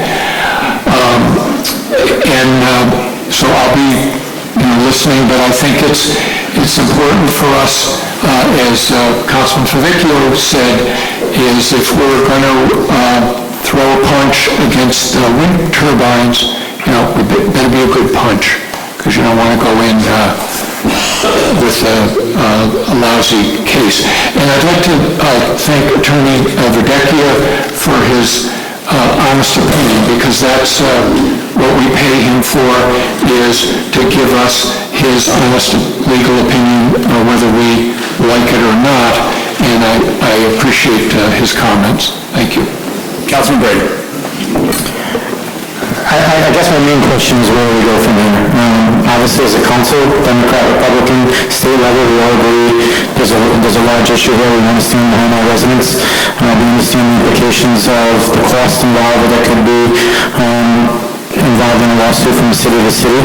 My question to the chair is, what recommendations do you have for the residents standing amongst us in this trend today? And in addition to that, Council President Farina, obviously we've been working collectively as a council to put a moratorium on solar farms currently in the city of Cranston. And I know we briefly discussed maybe possibly adding wind turbines in the city of Cranston. Is that something we can consider for next month? Here in our city outside of Johnston, I know we can't particularly do anything for these residents here today, but it's something I would like to look at so that no other residents of the falls learning from this experience moving forward. Thank you, Councilor Brady. The great thing about Cranston is when we do something, we tend to listen to our residents. We don't just change zonings in the middle of the night before energy boards and not let people and surrounding entities know. So rest assured, if anybody was coming forward with a solar farm or a wind farm, we would definitely hear it in this body. But I can persuade you that we will add that language to the ordinance drafted as green energy protection for the citizens of Cranston. I think it's a positive step forward. Again, it will not help the membership and the residents of Alpine Estates, but it will show that the council understands their issue and their challenge.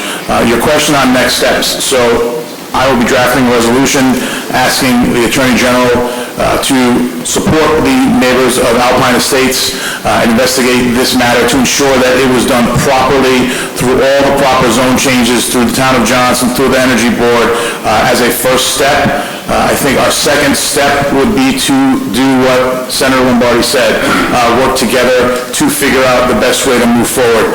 Councilman Stichels said it, if you're going to throw a punch at a private entity through a legal ramification, you want to make sure that punch sticks and counts. I love Ken Hopkins' passion to say, let's just file an injunction today. I think it's great, but we should do some more research, work together, get membership from the House, the State Senate, DEM, anyone who's willing to sit at the table and support the residents of Alpine Estates and the citizens of Cranston, who I believe were definitely not considered when Mayor Policina built his array. So that would answer your question. I will comment on this now, so I will ceremoniously give the gavel to the Council Vice President. Council President, you may speak. Thank you, Council Vice President. This is a big issue for me living in Western Cranston. We've been having some work on solar farms and other green energy projects that have popped up. We think green energy is a great thing in the city of Cranston, but it can't come at the cost to our residents. I have been to Alpine Estates Drive. I've seen the solar, I've seen the wind turbines. I've seen the array, the vastness of it, the enormity of it. It's not in concert with that area. It's not in concert with Western Cranston. I have been upset about this ever since it was brought to my attention in October that these things were coming. And like most of the residents, you start to think about, oh, it's a wind turbine. How big could it be? You see the ones on the side of the highway, and you say, maybe it's 200, 300 feet. No big deal. We'll deal with it. We're tough. And then you see they built 600-foot, 200-foot wide wind turbines. The biggest things you can get, and they abut people's homes. The fact that they didn't come to the city of Cranston, work with us, and work together. I'm only a political party for about 3 months a year when I run for office. The rest of the time, I'm here to serve you, all of you. Whether you're a Democrat, a Republican, an Independent, a Libertarian, it doesn't matter to me. You are a resident of Cranston. We were elected to support and defend you and your rights. In this regard, the city of Cranston, and I can tell you, the entire city council agree with you, will stand with you, and will fight with you. Thank you.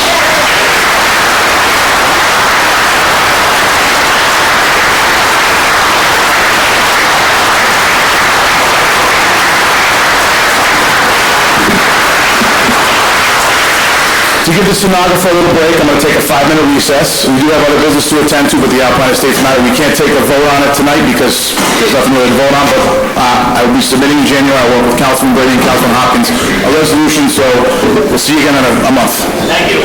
So take a motion to go to adjourn for 5 minutes. Motion. Second. All in favor? Aye.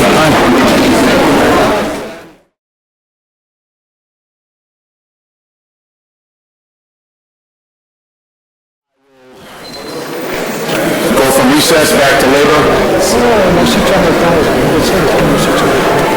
Moving on with the first piece of business for the evening. We've been here for about 2 hours and we actually haven't conducted any business yet. This is part of the job where we hear from residents about concerns, so I thank everyone for bearing with us tonight and listening to the concerns of the residents. And that goes to the people who have business tonight that have been patiently waiting to have the business heard. One such, we had one gentleman that was available for public comment that with all the Alpine stuff, he did not get to go. So, sir, I believe we missed you on public comment because the Alpine people, so if you could come to the podium now and... Unless anybody has an objection to speaking. No objections? No objections. Thank you, Mr. President, council members. My name is Tommy Bengaff, 600 Pontiac Avenue, Woodlawn Funeral Home. I stand before you because we have a small problem with the lighting in front of Pontiac Avenue. It is very dim, and the business has increased tremendously on Pontiac. There's a great deal of vehicles that go by at a high rate of speed, and we often have elderly attendees, and we have other folks that attend. We need to cross them on the street, and I'm asking, if possible, for lighting on poles 79 and 80, and I'm also asking for a crosswalk. There's no attention at all to anyone crossing the street, and when any of the employees of Woodlawn has to cross them, we are all in black. We have a small flashlight, we have to cross the patrons, and unfortunately it becomes very dangerous because the speed limit is not obeyed at any time.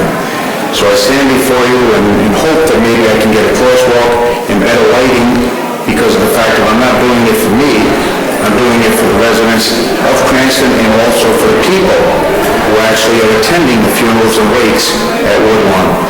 So I ask for your help in this matter, please. Thank you. Thank you for coming tonight, sir. Councilman McCall, if you could submit those for business in January. Absolutely, sir. It's on the docket for introduction of new business slated for 1/17/19 under ordinance. Thank you. Thank you, Councilman McCall, for supporting your work. Resolutions, there are no resolutions. Report of committees. The Finance Committee is first, but we do have Paul Shapiro here with the auditor's report for fiscal year July 1st, 2017 to June 30th, 2018. Director Stroud.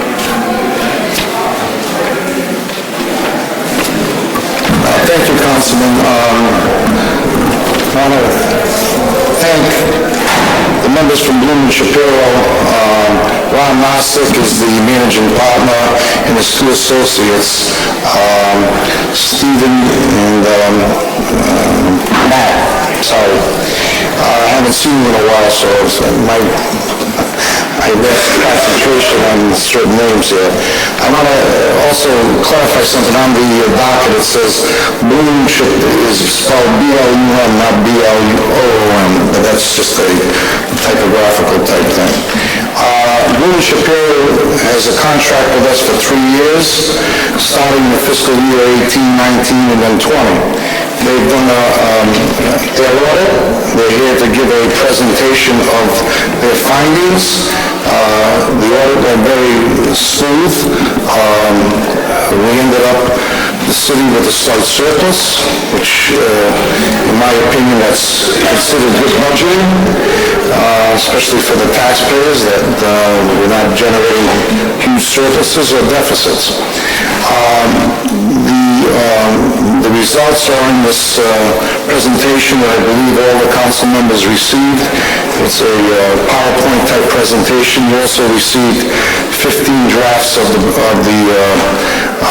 CAFA report, which is the audited financial statement, which will be presented to the Auditor General by the end of this month. So with that in hand, I'd like to call up Ron Mosick to give his presentation. And if the council has any questions, feel free to ask after. Thank you. Good evening, Ron. Name and address for the record officially. Ron Mosick, 900 Ocean Avenue, Newark, Connecticut. So I got to ride home still. What I would like to just say in advance, the drafts that you were given today are, while they're not rough drafts from the perspective of the financial information that's in there, they have cleared my review as engagement partner. They have not cleared tech review or proofreading that our production department does. So if you go through that document, page numbering is far from accurate at this point in time. That's actually probably the last thing that our production group will do is page numbering once everything is set in stone. So please don't, think that we're that bad in our ability to put together a report. Simply, it's just the fact that it's in draft. So the PowerPoint presentation that Bob alluded to, I'm going to go through that. I'll go through it quickly. You can stop me and ask any questions as I move along. We'd be more than happy to come back to a subsequent meeting once you've had time to digest this information, once we've issued final and you've had a chance to look at the document itself. As those of you, we all learned tonight, some of you have been on this council for quite some time, so you're familiar with the report, and it's 200 plus pages, so it's not like it's something you're going to absorb in 10 or 15 minutes by any stretch of the imagination. What I'll go over tonight is the engagement scope and reporting. That's the most significant thing, at least in my opinion. I'll go over some financial highlights, but they're truly 40,000 foot, 50,000 foot level highlights, and then just kind of identify our required communications to you, those charged with governance. I won't read through them. You will get a formal letter once we issue the financial statements that will come to the council president, and that can be provided to the rest of your council members at your discretion. So from the perspective of reporting scope and reporting results, municipal audits, government audits are actually performed under 3 levels of standards. We're performing an audit under general accepted auditing standards. We're performing the work as well under general accepted governmental auditing standards, and then under uniform guidance, which formerly was known as the Federal Single Audit Act, that really just focuses the spotlight just on federal programs and federal grants that are deemed to be major federal grants received and spent by the city. Our primary audit opinion is under generally accepted auditing standards, and we're issuing a clean, unmodified audit opinion in the financial statements, which in summary basically says that, in our opinion, the financial statements fairly represent the net position and results of operations for the year, for the fiscal year ended June 30, 2018 of the city. Under governmental auditing standards, we're required to gain an understanding of your internal control systems over financial reporting and to gain an understanding of any material compliance requirements that affect the city and design our procedures to determine if there are any significant deficiencies or material weaknesses in your internal control structure, and then also if there are any violations of those compliance requirements that we believe could be material to the financial statements. We report in a standalone report relative to that comes along in your uniform guidance or federal single audit report. Under internal controls, there were no material weaknesses or significant deficiencies found in the financial reporting system in the city, and under compliance, there were no instances of non-compliance that we noted. Just to give you some perspective, most of the compliance requirements at that level that we're looking at would be relative to debt covenants and things of that nature, that if you were to blow a covenant, then obviously that debt would be subject to call or could be subject to call. So that's the level of materiality that we're looking at perspective to those. Under uniform guidance, what we're looking at again is just major federal programs, not every federal program that is administered by the city. They're based on order of magnitude relative to the dollars expended in the programs. I don't remember off the top of my head what our type A threshold was. I don't know if any of my two colleagues. It was, so anything over $750,000 would be considered a Type A program. The programs that were selected as major and subject to testing on the uniform guidance for your community development block grant, child nutrition grant cluster, so that's all of your school lunch and school breakfast operations, and then also the special education grant cluster. So there were three major programs, two of which reside and are administered by your school department, and another one that is administered here in the city. It's similar to Yellow Book or governmental hourly standards. You're required to report on your federal internal controls relative to those grants, and then on the compliance requirements relative to those grants. And we actually have to issue an opinion on the compliance relative to those grants. So again, under federal single laws, so under those four grants I mentioned, there were no material weaknesses or significant deficiencies relative to the internal control systems over compliance. And there were no instances of non-compliance relative to those major programs as well. So effectively clean opinions and reports throughout all of the scope of the engagement we performed. From a financial highlight perspective, I'm giving you some stuff here in the handout. You'll see the first slide that we've got is relative to fund balance in your governmental funds. Obviously, the major concern, I would assume, is your general fund, although it's not the only appropriated fund that you have here in the city. It obviously is the fund that assesses taxes and collects taxes, and is the primary operations of the city itself. So if you look at that financial information, you'll see the unassigned fund balance as of June 30, 2018. It's right in that general fund column, second to last number on the bottom is $20,225,654. My eyes aren't good, so if I miss a number, please bear with me. If you flip the page, I do some analysis for you here relative to that fund balance number, and another quick analysis just relative to your collection rates. And the reason I give you this is twofold. One of the primary measures relative to fiscal strength, if you will, that the rating agencies look at in communities is that general fund balance level. Where is it and how volatile is it? So as you see here in that calculation, you're at 7.1%. So basically the $20 million that I discussed is about 7.1% of your total budgetary expenditures in the general fund for this fiscal year that we've audited. So that obviously can ebb and flow from time to time, given mostly what your revenue streams bring in your general fund. But as you look, I laid this out for you for 3 years. As you look over the 3-year period, it's remaining pretty consistent, which, again, the rating agencies look for two things. They look for that, lack of volatility, and then they look for the order of magnitude of that fund balance number relative to that percentage rate. And then from a collection perspective, if you look over the 3-year period, again, model of consistency, if you will, given your couple basis points from year to year away from one another, and in fact climbing over the last 3 years to the point that this would be the collection of your current year levy, and you're actually at 99% in the current year for the fiscal year ended June 30, 18. So that's a great collection rate. I'm sure you're really well aware of that. Next slide is just some budgetary highlights for your general fund. I split this into 2 slides. One is just the revenue relative to the appropriations, and the second slide is relative to the expenditures.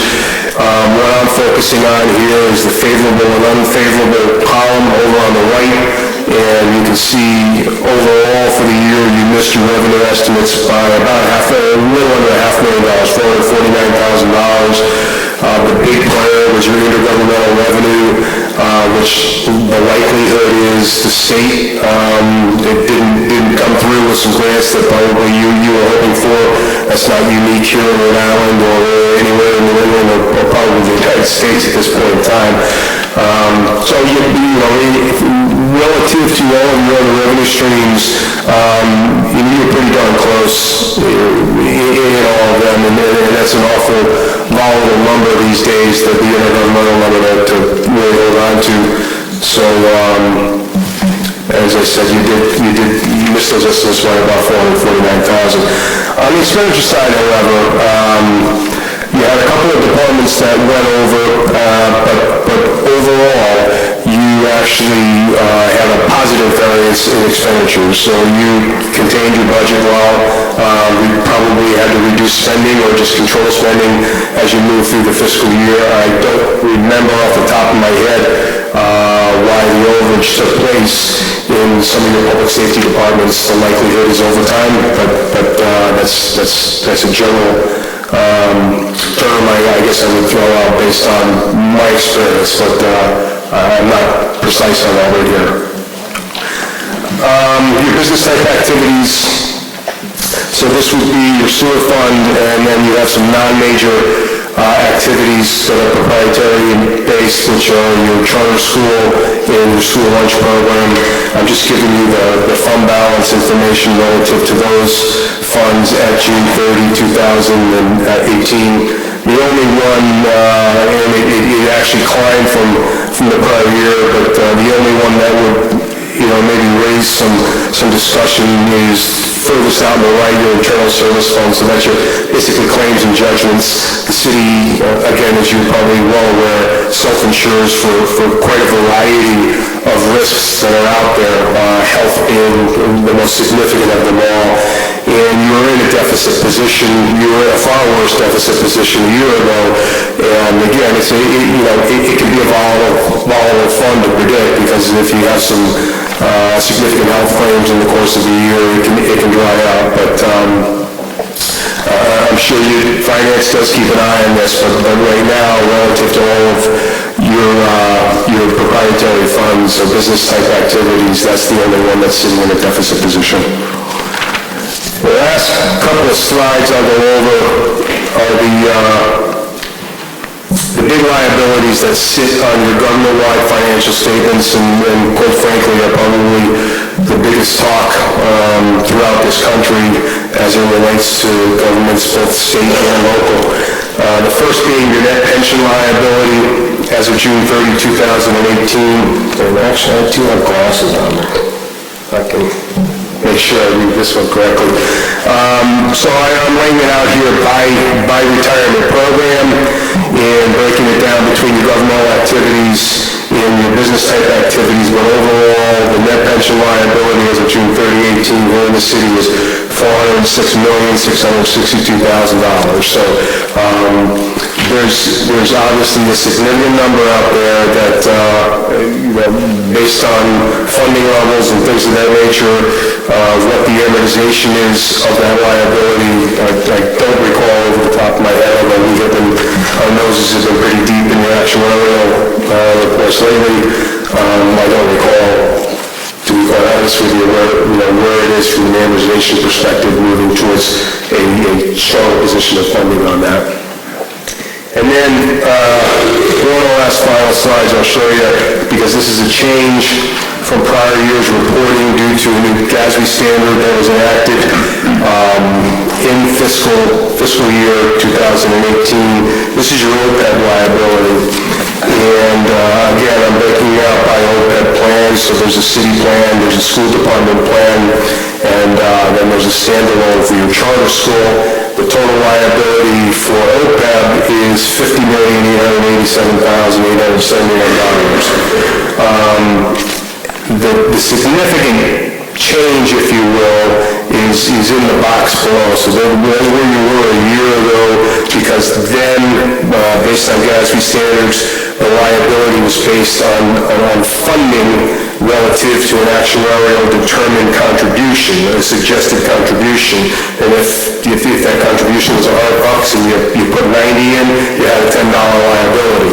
Through GASB 74 and 75, GASB has moved to a true actuarial liability now. So that's why you're dealing with a $40 million increase in the liability on your government-wide balance sheet as of June 30, 2018.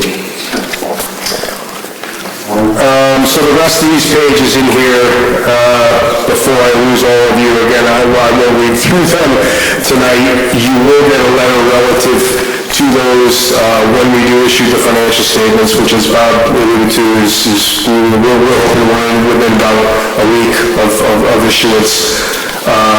But the information here might just give you a little more insight as to what these topical areas are relative to what we're communicating to you guys. I just want to comment on a couple of things.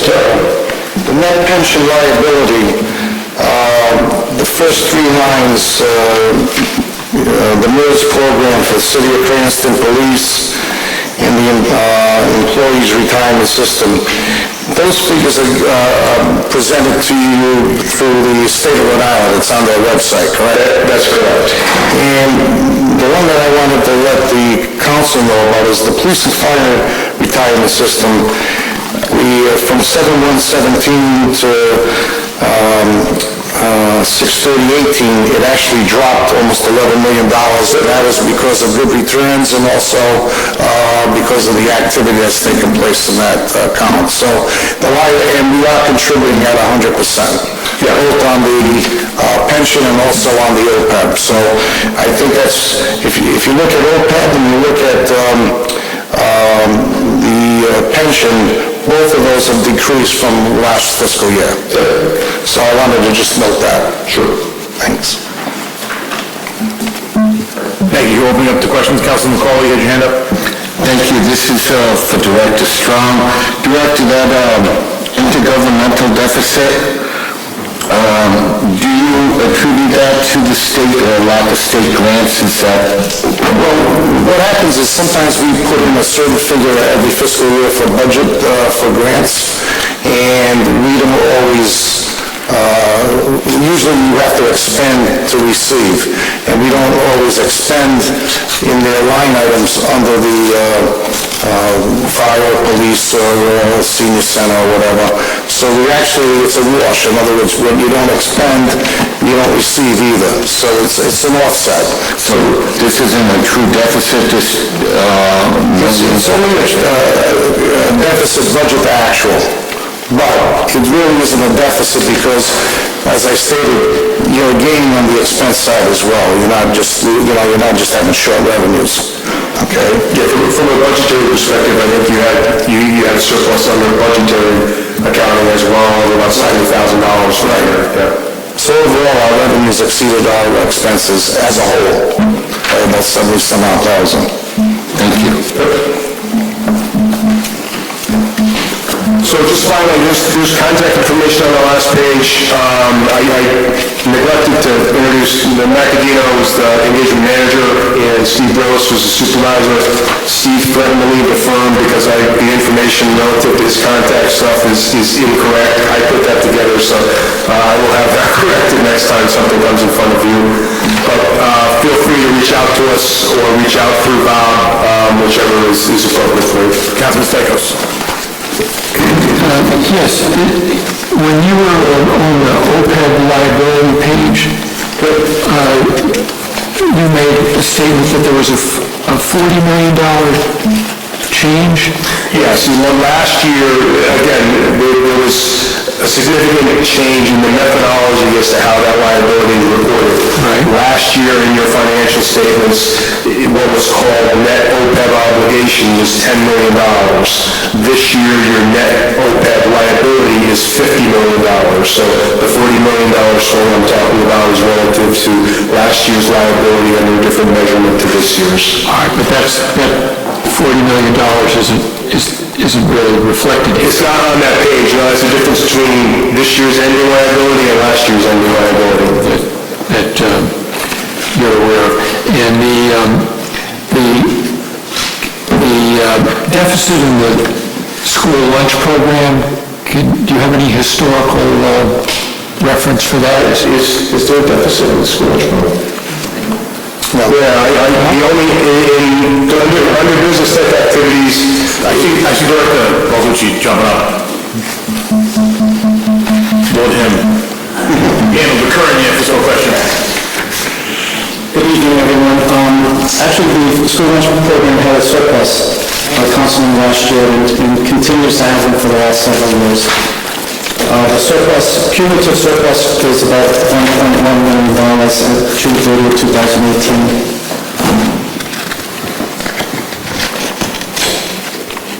I was referring to the internal service fund that is going in before capital maintenance is presented as a business activity.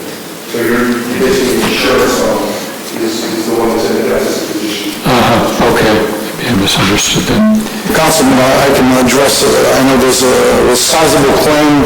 We split into two payments, one from last year, one from this year.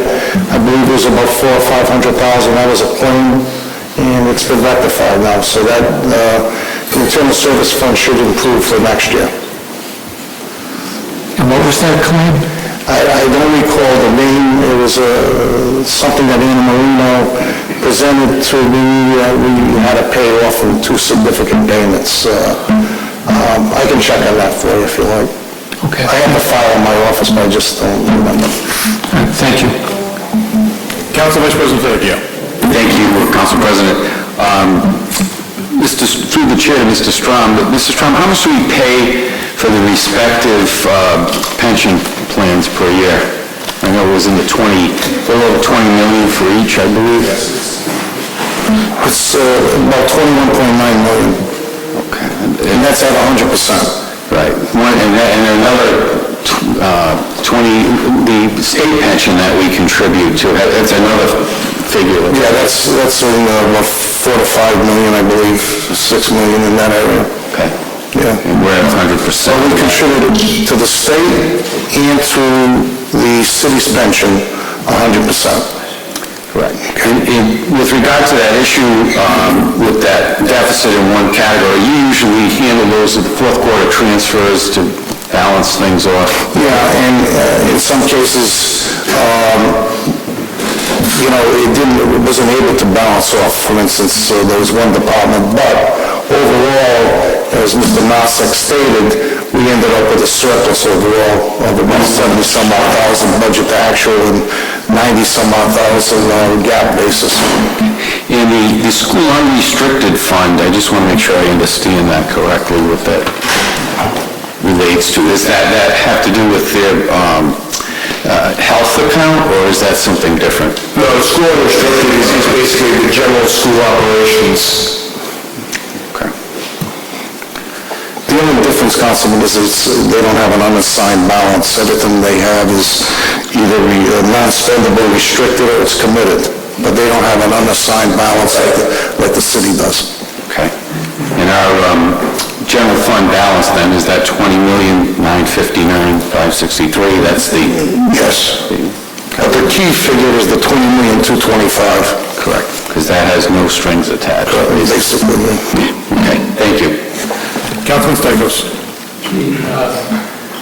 Just sticking on that 20 million, the percentage that's about 7% of the annual budget, what are the recommended guidelines that range for a percentage? Excuse me. I guess I first want to say that's not necessarily an auditor's call.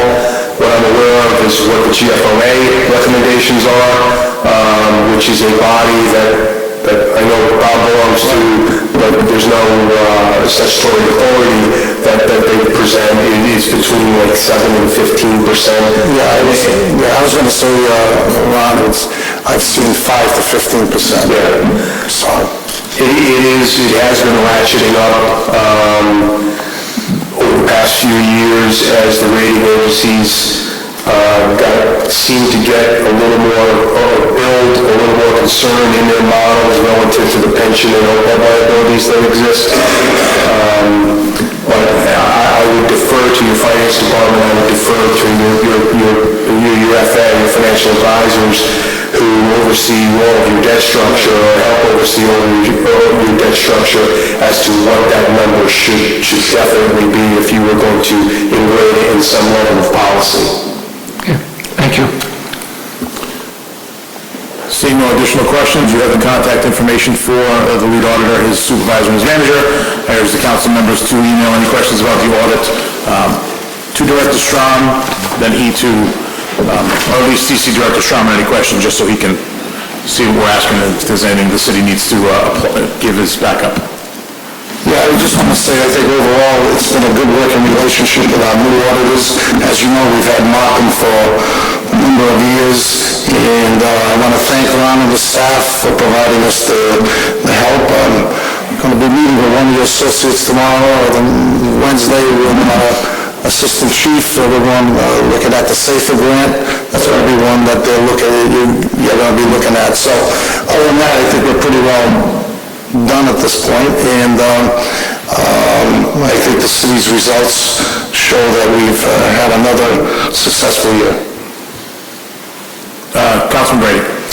Just being brief, I also want to thank Duke Shapiro for being a great asset to the city of Cranston with all that you do for the community, raising hundreds of thousands of dollars for Best Buddies right here in our backyard. It's something I also appreciate beyond all the work being here. So thank you. Matt and I rode that bike ride too. Thank you very much. Thank you, gentlemen. Have a great evening. Moving on, Finance Committee, Council Vice President Favecchio. Thank you, Council President. First, we had a resolution authorizing real estate tax abatements. This passed unanimously in committee. I urge passage. Motion to approve. Motion to approve. Have a second? Second. Under discussion, seeing none, clerk, please take the roll. Yes. Yes.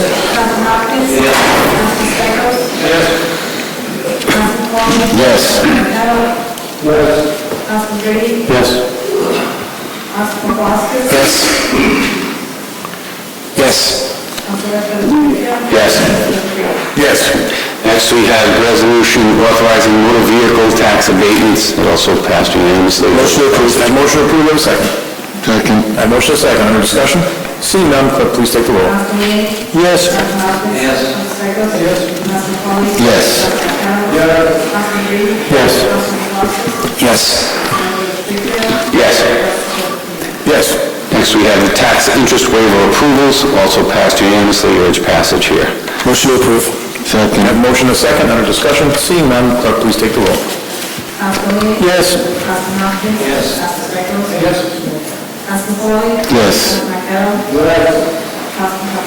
Yes. Yes. Yes. Yes. Next, we have tax interest waiver denials, also passed unanimously. Motion to approve. Second. Have motion to approve the denials. And a second. Under discussion, seeing none, clerk, please take the roll. Yes. Yes.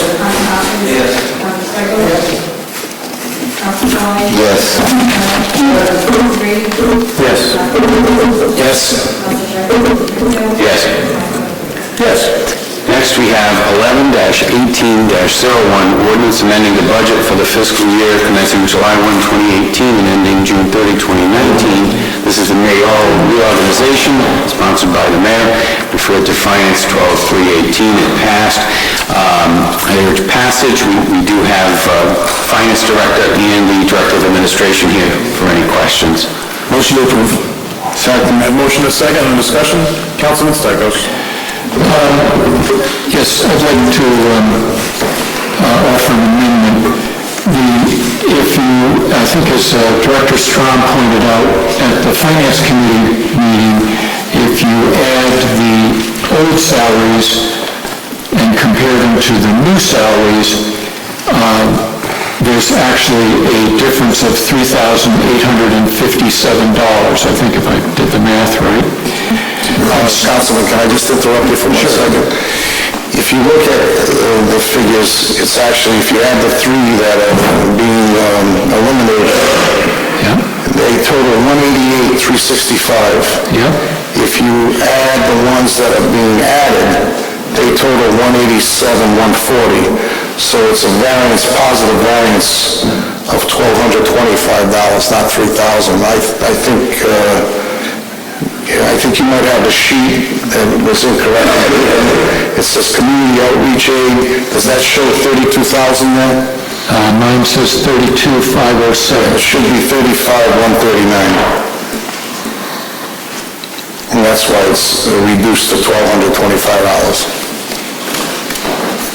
To the Director of Finance, would we have to amend the ordinance to fix that, or is that a scrivener's error? it was correct, I think, at the Finance Committee. In fact, I know it was, I have the sheet right here. So I think it's a scrivener's error for the docket tonight. Councilman Stichels. Yeah, so that's I'm sorry, could you give me the number again, 1,200? Yeah, the difference between the two, Councilman, is $1,225. And that's to the good? Yes. Right? Okay. That is correct. All right. Well, I'll make the same amendment over the lower amount for the 1,225, that be added to the sidewalk program in the Public Works Department. So to do that, in the line 27, it would read Department of Public Works sidewalk program, 10,000, that's the old number, or the number that's currently in the budget. And then on line 33, it would read Department of Public Works sidewalk program, 11,225. I'll second that. Under discussion, yeah, Councilman Stichels. Yeah, this program, I think we heard Sidewalks are great. several months ago that it became exhausted in October, and this would, put a little bit more money in it where it's needed. Director Strong?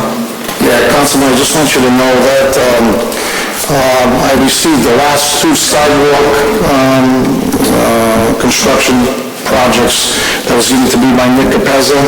And right now, as you know, we did budget $10,000. We're over budget right now, but it was about $1,000. So I let it go through because that finished the program for this year. So I just wanted you to know that it is over budget as we speak. So I don't want you to think that you're gaining any money theoretically. You're really balancing off on overage if this goes through. All right, so be it.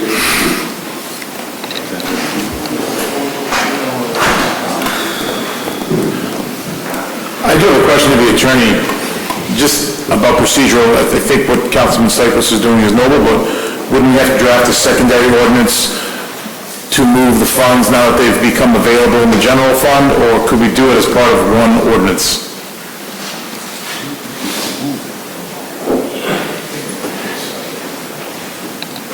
I think you have to do it separate. I think the city of Cranston, at least since I've been here, we have done budgets based upon one single budget and the variance. We haven't done roving budgets, meaning we've amended them month to month. I think that's been a good thing. And I think that this potential ordinance should be a standalone ordinance on the sidewalks and probably should be part of the next year's budget, perhaps capital improvement budget, and not just a reorganization of the mayor's staff adjustment. Councilman Vivekio. Yeah, Council President, I don't see how we can amend the budget in another department through this mayoral reorganization. I think it's absolutely standalone. We may have freed up $1,200 here, but I think we'd have to deal with that separately, and we're so close to the next budget year. We can, try to improve on that budget, but I don't see how we could even touch it based on what we've advertised for here. In point of fact, it would be 6 months worth of the salary. It wouldn't be $1,200, it would be $600 because people were employed through December. Councilman Poplauskas. Thank you, Mr. Council President. I agree with Councilman Stichels trying to do this because the sidewalk program is a great program, but if we find $1,200 in this and we ask each council member up here, we probably get 9 different answers on where we want to spend that $1,200. Councilman McCoy might say, get new lighting for Pontiac Avenue. So I don't know if just picking one thing with this, extra $1,200 or $600 is really prudent with the budget's already been set. So I don't really agree with it in that point because there's probably 9 different things that we all love in the city that we want to give $1,200 to for the budget, but it just won't work that way. Well, I mean, the director can correct me if I'm wrong, but the money unspent would automatically flow down to the unallocated general fund or the rainy day fund, so you could pull it up with next year's budget and reallocate that money you saved towards any program we wanted to, but only during the budgetary process, I would argue. Councilman Stichels? Yeah, I think the mayor has made a proposal here. You can alter the proposal as far as the point that we all have different things we would spend the money on. That's true, and that's why we have a council that debates these things, and I would say that if my amendment is defeated, then, obviously people are free to offer another amendment to put it somewhere else. Director Strong? Yeah, I don't agree with using the $1,225 right now for anything, to be very honest with you. I think we have, during the course of the year, we have things that are over budget, maybe spend more, because we have sometimes no control. I know it wouldn't be a major factor, but just to use the snow removal, for instance. I mean, I have to balance out other line items, so my point is that we should keep that extra $1,225 for fourth quarter adjustments or balancing for this fiscal year. Any other comments? I'll make two. In reality, this is not a $1,200 adjustment, it is a $600 adjustment. These people that are being reorganized, that were terminated or left the employment of the city, were employed to the end of December, which will be halfway through the budget year.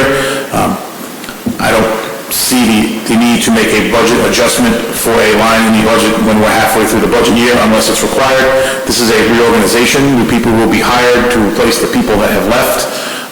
This is something that will happen in the mayor's office regardless, so I will not be supporting the amendment. However, I do agree with the intent that we should look for some funds in the next budget process for the sidewalk program. With that, clerk, please take the roll on the amendment. Councilman Lee? No.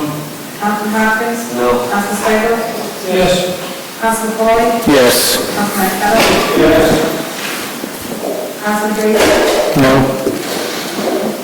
Councilman Paplaskas? No. Councilman Fitzgerald? No. Councilman Lee? No.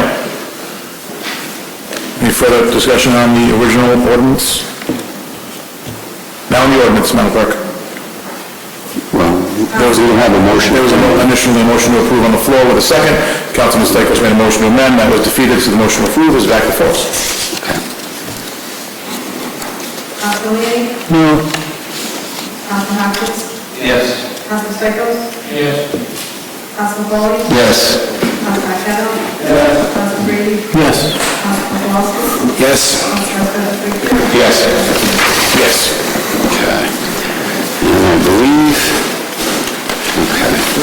You have next we have 11-18-02, ordinance ratifying the school committee's collective bargaining agreement with Cranston Teachers Alliance Local 1704, AFT Teacher Assistant, Technical Assistant, Bus Aid Unit, referred to Finance 12-3. It was ratified by that committee. I urge passage here. We do have, I believe we still have someone from the school department here if you have a question.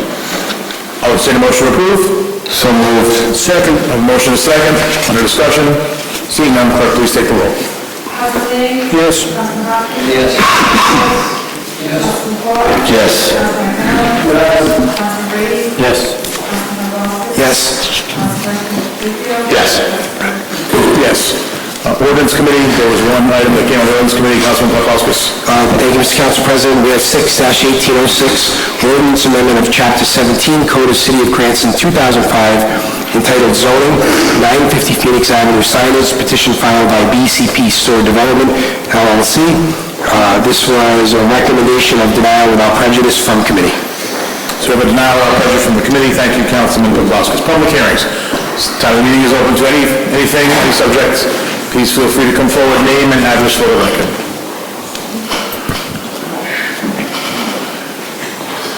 Good evening. Good evening. Move that up there. Okay, Gretchen Bingo, 27 Perennial Drive. Good evening, President Farina and City Council members. I'm speaking tonight about ordinance 12-18-02, ordinance zone change for 100 Sakamasa Park, listed in the docket under new introduction of new business. This ordinance is being presented as a simple modification of a zone change approved in 2016 with the amended ordinance. Within the amended ordinance are at least 50 red line updates, including changes, additions, and deletions. This is a complete rewrite and from the spirit and intent of the development when the original zoning change was granted and should be treated as such. Clearly, this is a case of spot zoning. Let's take a quick look at some of the modifications in this ordinance. A request for 5 additional uses to be allowed with very specific notations on allowances for the entertainment venue to include golfing, restaurants and bars, yes plural, event, conference space, and many others.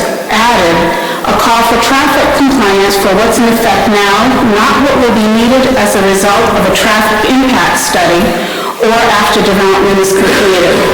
Added, a notation for an exception to allow for netting in poles at 190 feet, almost double what's allowed under current city code. Added a notation for an exception for city code signage size and for signage to be allowed on all sides of the buildings. Added a notation to allow for multiple outdoor digital screens measuring 30 feet by 50 feet each. Just as a point of reference, that's 1.5 times the footprint of my house. And many other changes. These are not simple modifications. This is spot zoning and gaining variance approval for a specific venue while circumventing the development planning approval process. We're on a slippery slope. When this zoning was changed to C5 with conditions in 2016, a mixed-use development to include residential, office, and retail space that we were told would mimic Chapel View was presented. At that time, council expressed concern about the potential for big box development, but were assured by the developer that wouldn't happen. Here we are, 2 years later, living in council's concerns, reviewing the request for rezoning and variances for what is essentially a big box entertainment complex. The variances requested are significant and may be precedent-setting. There have been many recent requests from other businesses and developers for height variances on signage in buildings, all of which have been denied. CubeSmart and Heritage Liquor come to mind. Just this month, the Ordinance Committee, and you just voted on, denied without prejudice CubeSmart's third or fourth or multiple revision of their signage height variance request because it no longer looked anything like the original request. The committee decided it needed to be rewritten and resubmitted as a new request. The ordinance before you today is no different with the 50-plus modifications. It demands a rewrite and resubmission. Let's make sure, out of an abundance of caution, that we're treating all rezoning and all variance requests in a similar manner. Also, we who live in the Sakamasa Crossroad area deserve the same consideration as is being given to the residents of Western Cranston with the pause in the solar farm development. Is the proposed development at 100 Sakamasa described in this revised zoning ordinance appropriate for this area? I don't believe so. Please, I ask you, let's slow down, take a good look at what's being requested. Let's recognize it for what it is. A rewrite for spot zoning with no consideration for traffic and quality of life. I ask you not to pass this to committee for consideration in its current form as an amended zoning ordinance. We're at a point of commercial development overtaking our city at the cost of quality of life for all residents, which is what we all listened to earlier in this meeting. Thank you. Thank you. Before we go on public comment, I was remiss in the ordinance committee, we actually have to vote on the denial because it is a zoning denial. So I'll entertain a motion to deny without prejudice. Second. I have a motion to deny without prejudice and a second under discussion. Seeing none, clerk, please take the roll. Council Lady? Yes. Council Hopkins? Yes. Council Stichels? Yes. Council Foley? Yes. Council Mandel? Abstention, John Mancini is representing another matter, he's the attorney for this project. Council Brady? Yes. Councilman Velazquez? Yes. Councilman Trujillo? Yes. Yes. Now reopen public comment. I apologize to the gallery for that. Zoning matters, we actually, even the denials we have to vote on. Sorry, it's been a couple hours, I'm still... Pauline DeRosa, 97 Cypress Drive. Good evening, Pauline. Good evening. Good evening, President Freeman and council members. I'm just going to make some brief general remarks on what Gretchen just stated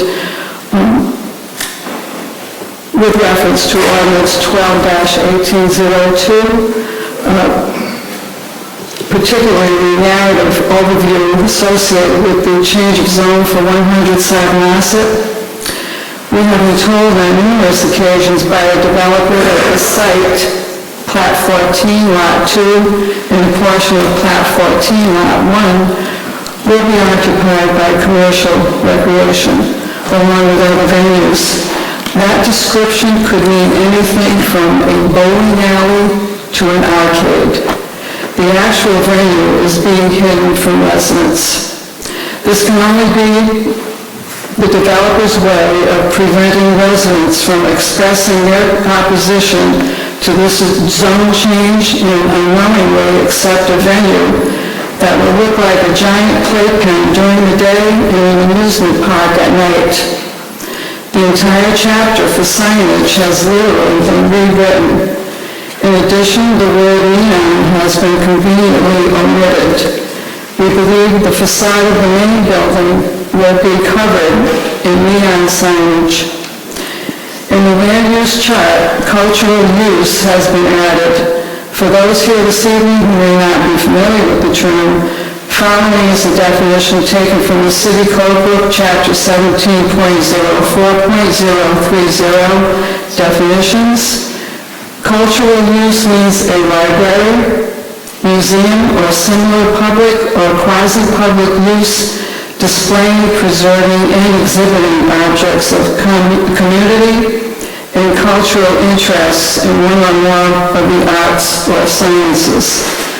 This is a very strange addition to the land use chart for this type of development. As Gretchen has mentioned, the developer is clearly engaging in spot zoning.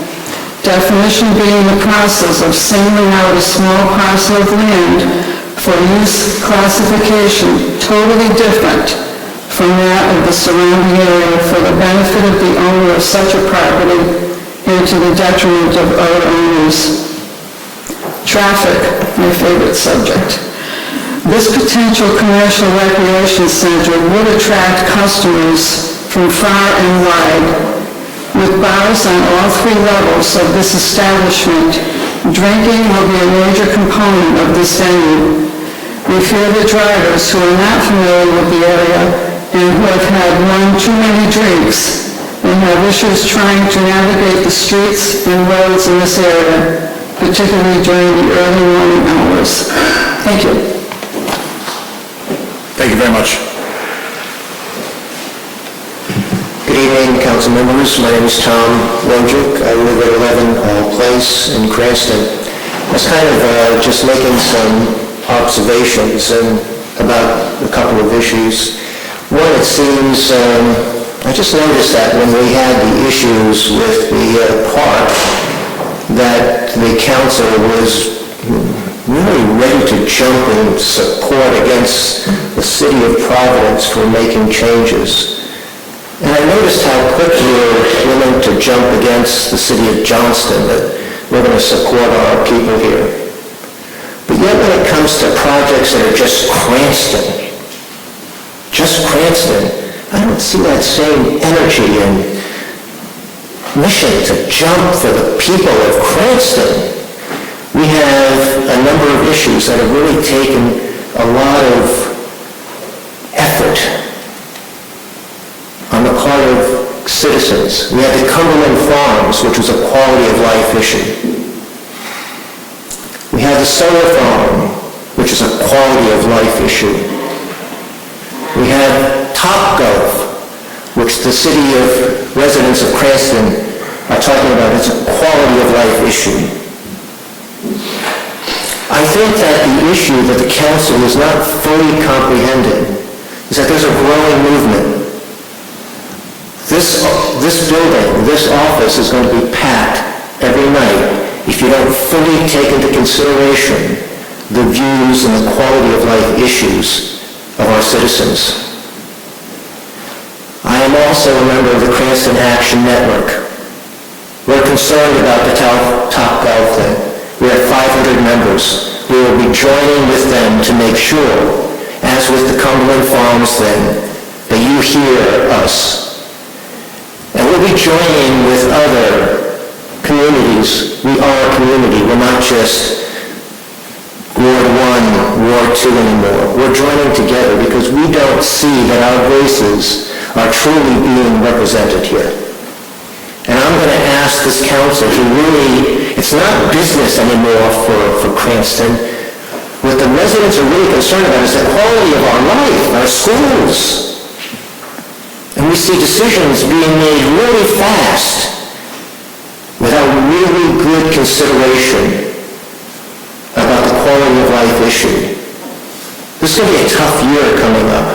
And if you don't really listen, and if you don't take into consideration what's going on in our communities and what's really important to us, it's going to be a rough year. Second issue, was I disturbed to hear that we may have a municipal judge reappointed who is a lobbyist for the Second Amendment Coalition, a surrogate of the NRA. You know why I'm concerned about that? Because he's a lobbyist. We had a lobbyist that worked for the Cumberland Farms issue again. That perception stinks, but it's also a personal issue. That gentleman, that municipal court judge, I have encountered for the last 4 years at the State House because he's been advocating against the positions that I agree with. His coalition has harassed me, sent letters to me, as well as other members of the people that I work with. How do you think I will feel, or any of us, and literally hundreds and maybe thousands of people in Cranston who the group that he lobbies for has harassed us, be the municipal judge that we may have to go before? That stinks. That's unfair. He does not belong as a lobbyist, as a municipal judge for this city. If he wants to go someplace else, if he wants to give up his lobbying job, fine. But I've had it with this, we're all in this. No, that is not right. He's intimidated us and his group, and I will not stand for that he will now be a municipal judge, and if I should ever have to go before him for any reason, don't tell me there won't be a bias. Don't tell me there won't be a bias. And the rest of our groups feel the same way. It is totally unfair to all of us. If he wants to advocate for them, go advocate for them, but not as a judge for this city. Thank you for your consideration. Anyone else?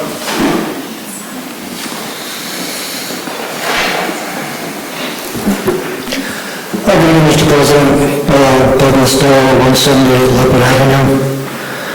Just a couple of quick comments. I know these ordinances coming up next month, we can talk about them then.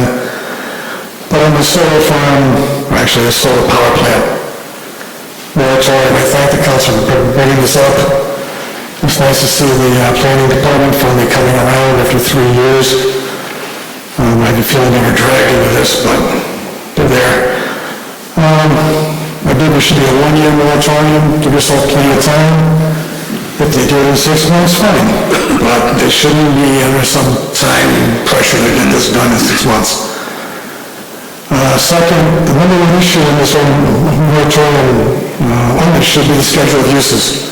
They never mention the language in the moratorium. It needs to be specific, because that's where the problem started in the first place, the schedule of use change. Everything else is just, needs to be done, but it doesn't get to the heart of the matter. And I hope you would encourage the planning commission to hold public workshops.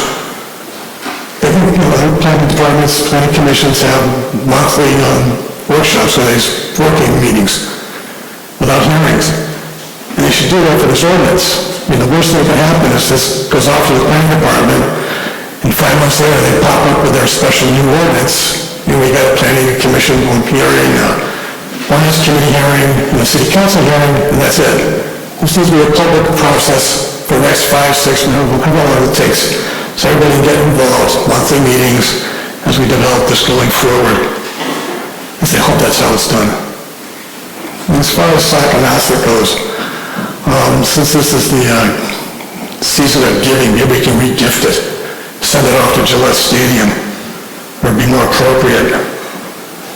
They've had, city officials and private officials have had almost 2 or 3 years to come up with a development plan for what is probably the premier undeveloped commercial property in Cranston, next to Chapel View, Garden City.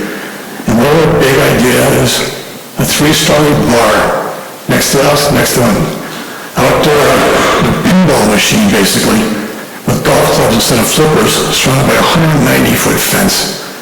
And that's adjacent to a big box store to be named later. The poverty of vision in that is just astounding. At least with the previous ordinance, they were going to have residential, mixed-use residential apartments, something decent.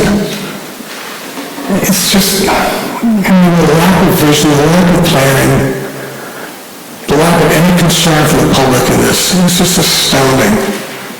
And I hope this thing gets shot down in flames next month when it comes before you, because they don't deserve your attention at all. I can't imagine how this planning department could give this a positive recommendation. Topgolf? They don't name it, but if you look at the plans presented before the planning commission, you read this description, and you go online, look at the Topgolf plans, they're identical. So we all know what's going on here. And again, it's just an astounding lack of concern, respect for the city to do this on next to 37. Who wants to drive home every night and see that thing lit up like a Christmas tree? An 190-foot fence alongside 37 next to Garden City and Chapel View? It's hard to even imagine that kind of atrocity sitting in that parking lot. They can do so much better if they cared. And clearly they don't. While I'm at it, 2 years ago when you passed this ordinance, the representatives stood before you and said they were going to replace those 15 city public trees they cut down in front of 100% Cossett. Well, it's been another 2 years. The trees are not there yet. The trees are not on the original, not on the landscaping plan. So clearly they have no intention of keeping that promise. How hard is it to find 15 trees and plant them in the front yard? You have 2 years. And it just gives you an idea of their respect for you, the city, and what their word's worth. Thank you. Thank you, Mr. Doe. Anyone else? There being none, that section of the meeting is now closed. Election of city officials. These are my 2 appointments to the Planning Commission. We had 2 appointments end. I'm appointing Joe Morales as the Eastern representative. Joe lives in Ward 1. He works for Gilbane Properties. He comes with recommendations from Councilman Vargas, Attorney Matt Josek, and several other people who live in the Edgewood community. And Robert Stefano as my Western representative. Robert Stefano has been serving as a member of BOCAP for the last 2 years. His background and history is in corporate finance and public finance. He understands taxation and how some of these projects will work through the system. I believe both of them bring different perspectives to the planning board, someone with a background in construction and someone with a background in financial planning. Moving on, report of city officers. Fire Chief McKenna is requesting for emergency reallocation of bond monies for procurement of a new radio equipment. I will, Director Perot, I'm assuming you're going to cover that, and the chief is here to answer any questions, or maybe Director Strahm? One team, one dream, sir.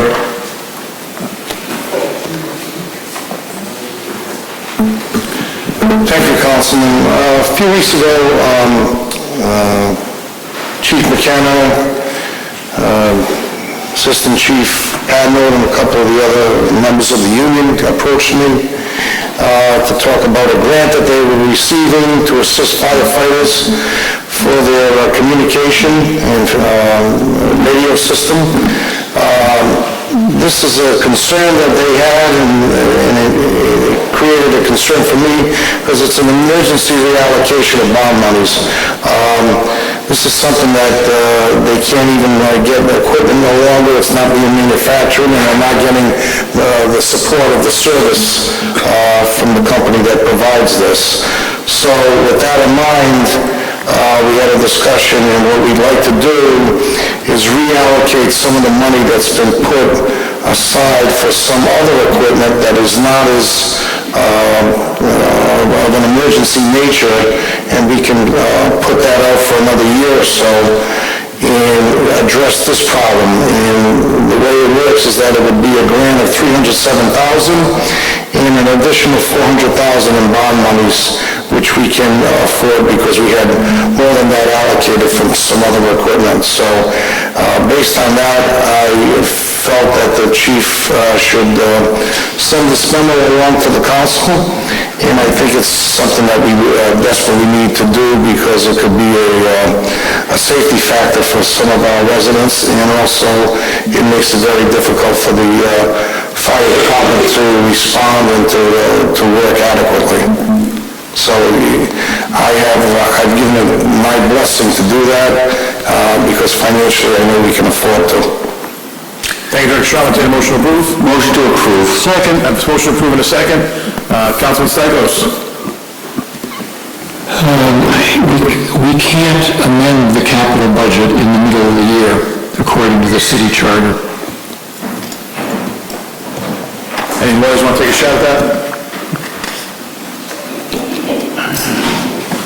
This is part of the capital budget. Well, Director Strong, what we can do is the bond money that we have available that has not been paid for anything that we have not received yet in equipment, I believe we can allocate to something of an emergency nature. And what we can do is next year, during budget season, we can amend the budget to revert back to what we intended to be purchased. But I think in this case, this is an emergency, and I think things of an emergency nature can be allocated properly if necessary. Councilman Stichels. I would like to see the legal justification for that, because we've been through this many times on the capital budget, and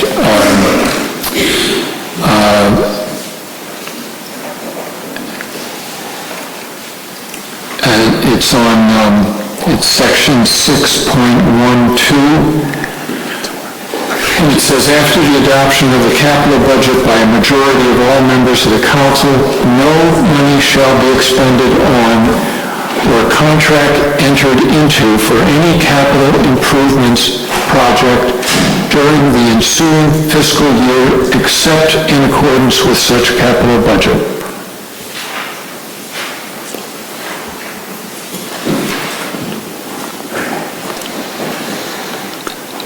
So we all took an oath to uphold the law, and I realize that at times it's inconvenient and we don't like it, but that's pretty clear. So perhaps this should be continued while if people want to look at it legally, but I don't. This did come up once before with the libraries, and at that time, there was a disconnect between what the council attorney had said and what the Solicitor Rawson had said. Solicitor Rawson had said we could amend the budget at times because the council is the budgeting authority. Attorney Quinlan at the time had said that that was not feasible because the council cannot amend the budget. So at that point, there were two different opinions. It's sad that Attorney Rawson's not here this evening because I'm sure we could relive that again. But there were two different opinions that night. Councilman Arquette? Thank you, Council President. I'm just wondering, this body is responsible for the health and safety of our citizens, and I think this body does have emergency powers, if I'm not mistaken, and due to the elements of this, if it is an emergency, I think that may give us the legality to amend the budget at a later date, as Mr. Strong has said. Thank you. Councilman Lanning. I'm going to second what Councilman Marquardt just said. This is an emergency situation. Health, lives of people could depend on the response time. And if you can't communicate, people could die, especially for emergency vehicles. So there's got to be something in our bylaws that allow us to do something in an emergency situation. There is, the solicitor just showed it to me, Councilman Lanning. 2/3 vote on anything considered an emergency for emergency powers. Yes. Councilman Paplaskas. I just had a question for the fire chief. I see it here. How's the radio coverage up on 7 Mile Road? I know you had a couple of fires up there recently, and I heard there were some issues up there. Chief, if you just give me 1 second, for Councilman trying to follow the code, that was section 6.19 of the charter under emergency appropriations. Thank you.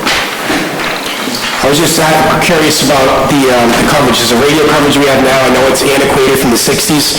Is there parts of the city that don't have adequate coverage, especially if you're fighting a fire or Most sections of the city, especially the 7 Mile Road and the Fiscal area, we have always historically had problems with coverage down there.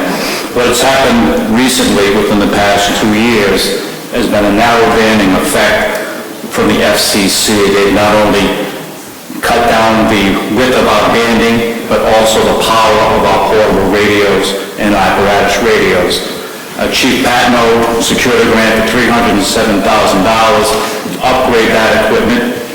That equipment that we had planned on purchasing would not change that particular problem on the western end. What it would do, we've added all of our apparatus have repeaters in it.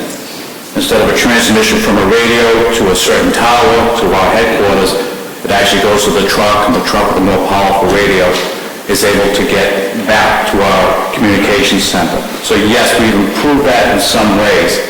A part of our emergency problem here is the fact that narrow banding is going to continue. When we originally went out for the particular grant, we possibly could have gone for more money in that grant. And now we're hearing that in the next couple of years, that they're again going to cut the power of our radios in half.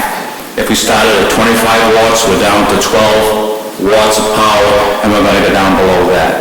There won't be any other place in the city that we will be able to broadcast out of a building because of the narrow banding that will continue. We'll be going to an 800 system used around the state, and in particular, the survey was done by the Health and Safety Committee along with members of our administrative staff to find out exactly where the problems lie. Chief, I hate to cut you off, but in working with the clerk, this is before us an error. For us to pass this and take action on it under emergency powers and a transfer from the within the department, we need a resolution and a letter from the mayor authorizing the transfer and the approval of the director of finance. So without that resolution, we can't vote on this. So we can continue to hear about it, but based on what the charter says in section 6.16, we would need a resolution. We don't have one. So, how quick do you need this? Because we could let a resolution pretty quick, get it to the mayor's office, get it approved. I'm assuming the mayor and the director of finance are on board since this is before us tonight. But we have to follow. We'll be familiar with the length of time we have. We have only a certain amount of time that we can combine this with the grant. Deputy Chief, all you have. It's not a grant time period, it's a safety issue for the firefighters. Can we do a special meeting next week with a resolution? Yes. Now you can shoot me later, Madam Clerk. Councilman Paplaskas. So we can introduce this as new business at the inauguration and then send it to the full council. We're not doing any business at the inauguration. If we're going to do this, we're going to have a special meeting Christmas week to hear this and get it done. Like the 27th, 28th. Okay. No business. Councilman Stichels. I would agree 6.19, that's the proper way to do it.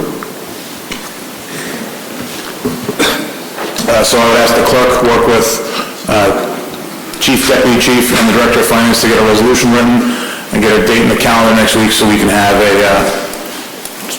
emergency city council meeting to get the appropriation done. Thank you.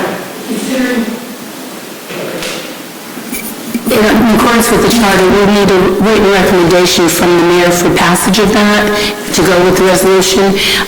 Could we schedule it for the Thursday, the 27th? Is Thursday the 27th? I will make it work. Yes. The 27th. That will give me time to advertise in the Herald. Yeah, we need everyone to come in because we'll need a 2/3 vote for emergency powers. Councilman Stichels. Yeah, I won't be here, just so you know. Thank you, Councilman Steve. Everyone but Steve. Councilman Lanning. This means I can't retire. Sorry, John. I'll get you another plaque. For me, coach. Thank you to the attorneys and the clerk for helping us kind of get through that. So that'll be on the 27th, is that it? Can we get the majority of the council in attendance on that date? Yeah. Thursday. Is there a better time for everyone? 6:30? 6:30? All right, I'll do a call in and ad for that. Thank you, gentlemen. Executive Communications. Report on hiring special counsel. We have that from the solicitors. We also have the land report, which is detailing the Guibault matter. John, just want to take the place off. Well, now this will be my last time mentioning this Gilboa report, but I'm glad to see that we're up almost $600,000 in legal fees. That's an awful lot of money to try to prove a point, but I guess you're determined to prove it. So, but maybe when we reach the $1 million plateau, you'll have second thoughts.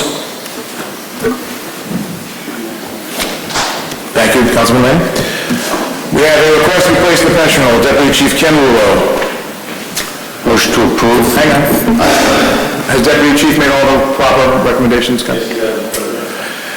Sadly, this will be a tough role to take because Kenny's a great guy and a good Deputy Chief and a good friend. So with that, Motion to approve. I have a motion to approve in a second. Under discussion, seeing none, clerk, please take the roll. Yes. Just do it. Yes. Yes. Yes. Yes. Yes. No. Yes. Another one, another tough one, good friend. Request to be placed in the pension roll, Captain Charles Chuck Pollock. Has Captain Pollock made all the necessary procedural checks to go on pension roll? Motion to approve. Second. A motion and a second. Under discussion, if you want to talk about Ken Rule, I'll let you talk about Ken now. No well wishes for Ken? Yeah. Council Vice President? Yeah, I've known Ken now for my 8 years on the council, and he's always been very accessible and a good guy to deal with. I think he's done a great job. I hate to see him go as well. I'd like to keep some of these people for as long as we can, but we understand, so we will miss him. Councilman Popov. To say that I saw Deputy Chief Leo at the gym on Sunday. It looks like he can do another 30 years, so maybe we should re-vote and do that over. But I wish him well. Councilman Lanning. I've known Ken Rudolph for 16 years that I've been on the council. Outstanding gentleman. I wish him the very best. And the retirement, I'm sure he deserves it. He's earned it. And like I said again, an outstanding firefighter, a credit to the department. I had the privilege of speaking with both of these gentlemen last week, as I knew their retirements were coming up, and I wished them well on behalf of the Cranston City Council, and they both told me kind of the same thing in different ways. It's a young man's game. They're proud of all the new people in the fire department and the fire service, but it's time for them to ride off into the sunset. Now to vote on Captain Pollock. Council Lanning? Yes. Yes. Yes. Yes. Yes. Council President Communications. This is the time of the meeting when I get to speak, and I've done this 23 times. This is my 24th as Council President Communication, as my first term as Council President will come to an end. Would have been tonight, but now we have one more meeting to vote on a fire contract. It's been a great 2 years serving the city of Cranston as its council president. I look forward to continuing in this capacity for 2 more if I'm lucky enough to be elected by my peers at the inauguration. I do want to thank the women from the Garden City Alliance who've come to, I think, every council meeting since I've been council president. The one thing I respect about them is their integrity and their willingness to talk and speak up and stay through the whole meeting to wait and hear what we have to say at the end. Some people get up, it happened twice tonight, and I have much love for Doug Doe. They got up, they made some statements, some of them were volatile and they left. So they didn't give us a chance to kind of rebut them. They just got up, made their statements, got their 30 seconds for a Cox, for a little pop, and they walked away. I respect you ladies for coming and always being here and being part of the process. I look forward to 2 more years of hearing you talk to us and tell us your challenges and concerns with that area of Saconaset Crossroads and parts of Cranston that need support. A member of the public did get up tonight and talked about the council not doing its job. I actually took great offense to that man standing up and saying that. Because we do a lot in this chamber to defend the rights of neighbors and neighborhoods. We solve problems, we create action steps, sometimes we debate, sometimes things don't happen as fast as we'd like, but usually we come around. And when people submit plans, there's a process. Just like with the Cumberland Farms, with the Top Golf that's going to be coming next month, even though we're not going to the Top Golf, there's a process. Things go to planning, you get a recommendation. It's our job as elected officials to hear them, vet them, and vote on them, up or down. For us to just not send things to committee or not vote on things, that would be a dereliction of our duty. That would be not doing our job. That would be wrong. There are 9 people in this chamber. There will be 9 people in this chamber come January.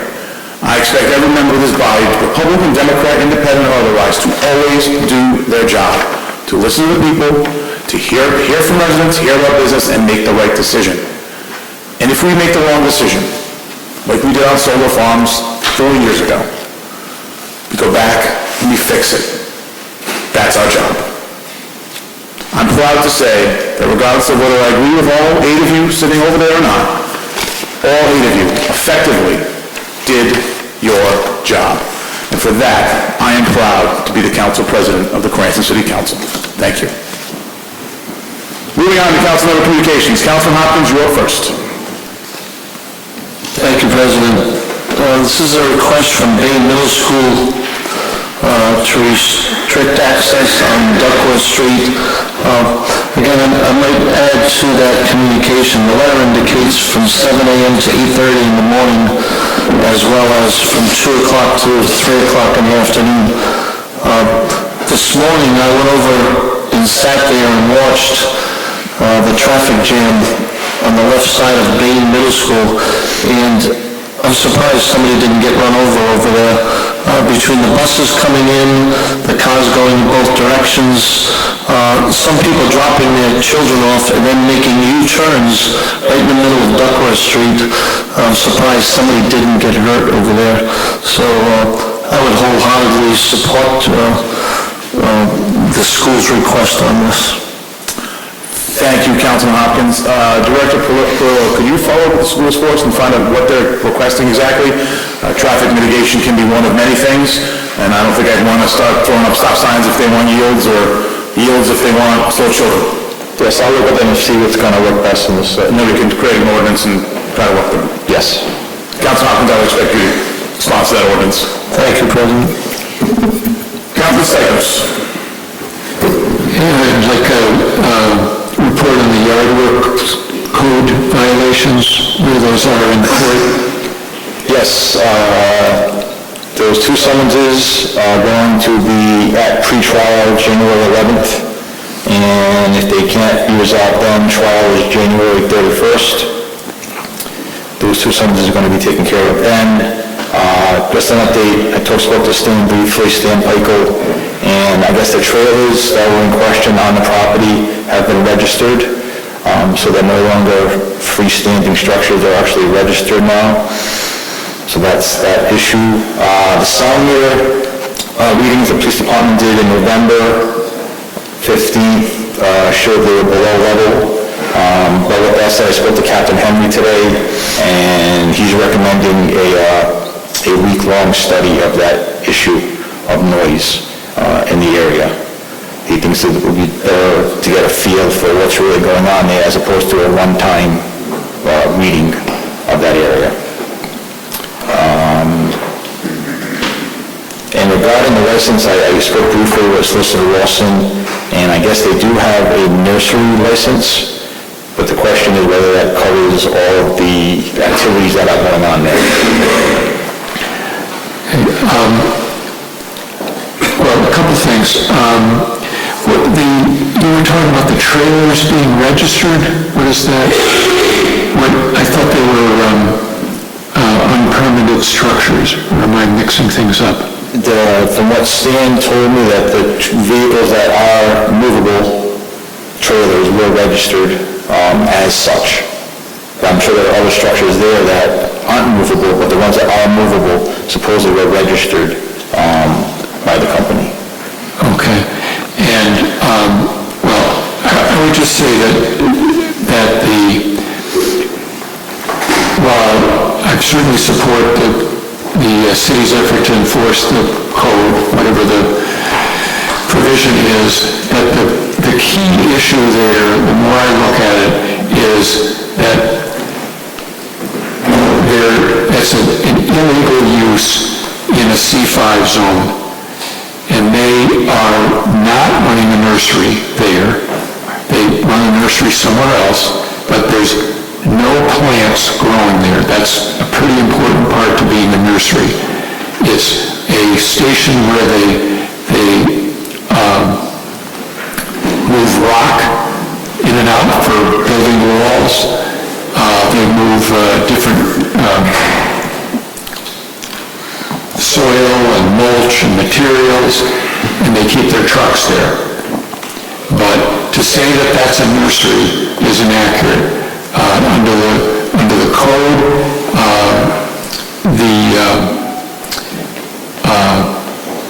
a truck depot is not allowed in the C5 zone, and I guess I would ask that you ask Mr. Peichel to go back and look at the fact that that's not a nursery. Just because they happen to run a nursery in another location doesn't mean that qualifies as a nursery. And there's just nothing growing there other than weeds. And occasionally they bring over a few balled up trees and leave them there so that when the truck leaves later, it's easier to put them on the truck. Okay. I will follow up with him. All right. And then the next two items, I don't need to read them. They're, to do with establishing a priority list for open space acquisition. Yes, we do not currently have a list for open space acquisition. I spoke to Jason Pizzullo regarding that, and that's something that we do not currently have. He had mentioned that his recommendation would be to establish some land trust in order to potentially do something like that, but we currently do not have that. And the second one, I guess I'd urge that priority parcels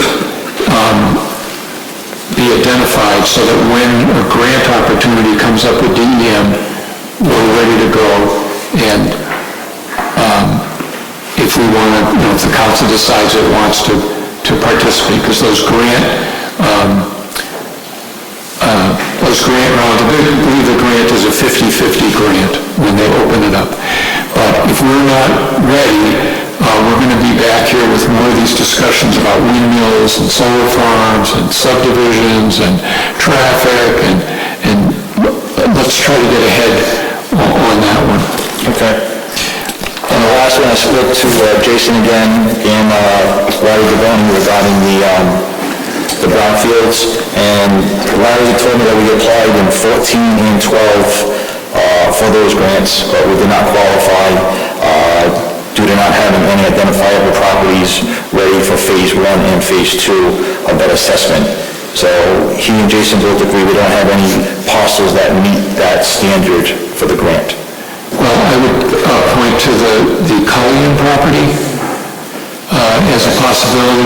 Certainly, I believe certainly if phase 1 has been completed, and at least a partial phase 2 has been completed. So, we are working on cleaning that also. We received a letter from DEM regarding the tree stumps and asphalt and so forth on there, so we're in the process of cleaning that up. That's great. I see you popped up, Director Gazzola, maybe you have some... You're saying the Cullion property for this brownfields grant? Yes. We can't redevelop that site.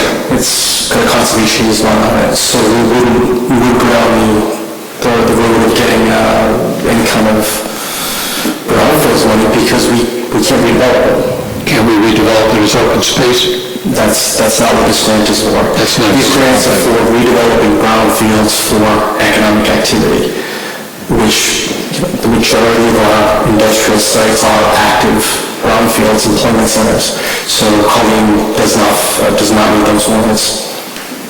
Okay, I wasn't aware of that. Thank you. And the asphalt on that site, where did that come from?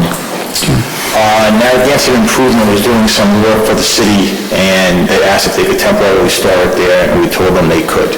So they're now removing it. Okay, there's also a pile at Stony Acres? I'm not aware of that. Not aware of that. Let me get more details on that before I go starting off. Okay, thank you. Councilman McCollum, the floor is yours. Thank you, Council President. Before I check on the status of the video streaming RFP, I wanted to take a moment to thank the entire council, also Parks and Recreation Director Liberatore. You gentlemen supported that Eden Park Playground when it came before a capital budget. I'm proud to say that it was open to the public this past week. I want to thank Director Perillo for his help in achieving that. It's amazing. It came out great. It came with that grant that Lisa Kirschenbaum worked hard for, and I just wanted to publicly thank you all for a job well done. I also wanted to take a moment just to thank Councilman Paul Arquette and Councilman Lanny for everything you've done for me as a rookie council person. I came in here, you gentlemen gave me guidance and tutelage, and I believe I'm a better council person because of both of your help, so I just wanted to publicly thank you. We'll miss you. That being said, could you give me a status, sir, on the video stream? Unfortunately, I cannot. I never reached out to Mark Marquise. I know he's in the process of it. I don't know what phase of that process he's in at it. I'm not very familiar with that project, to tell you the truth.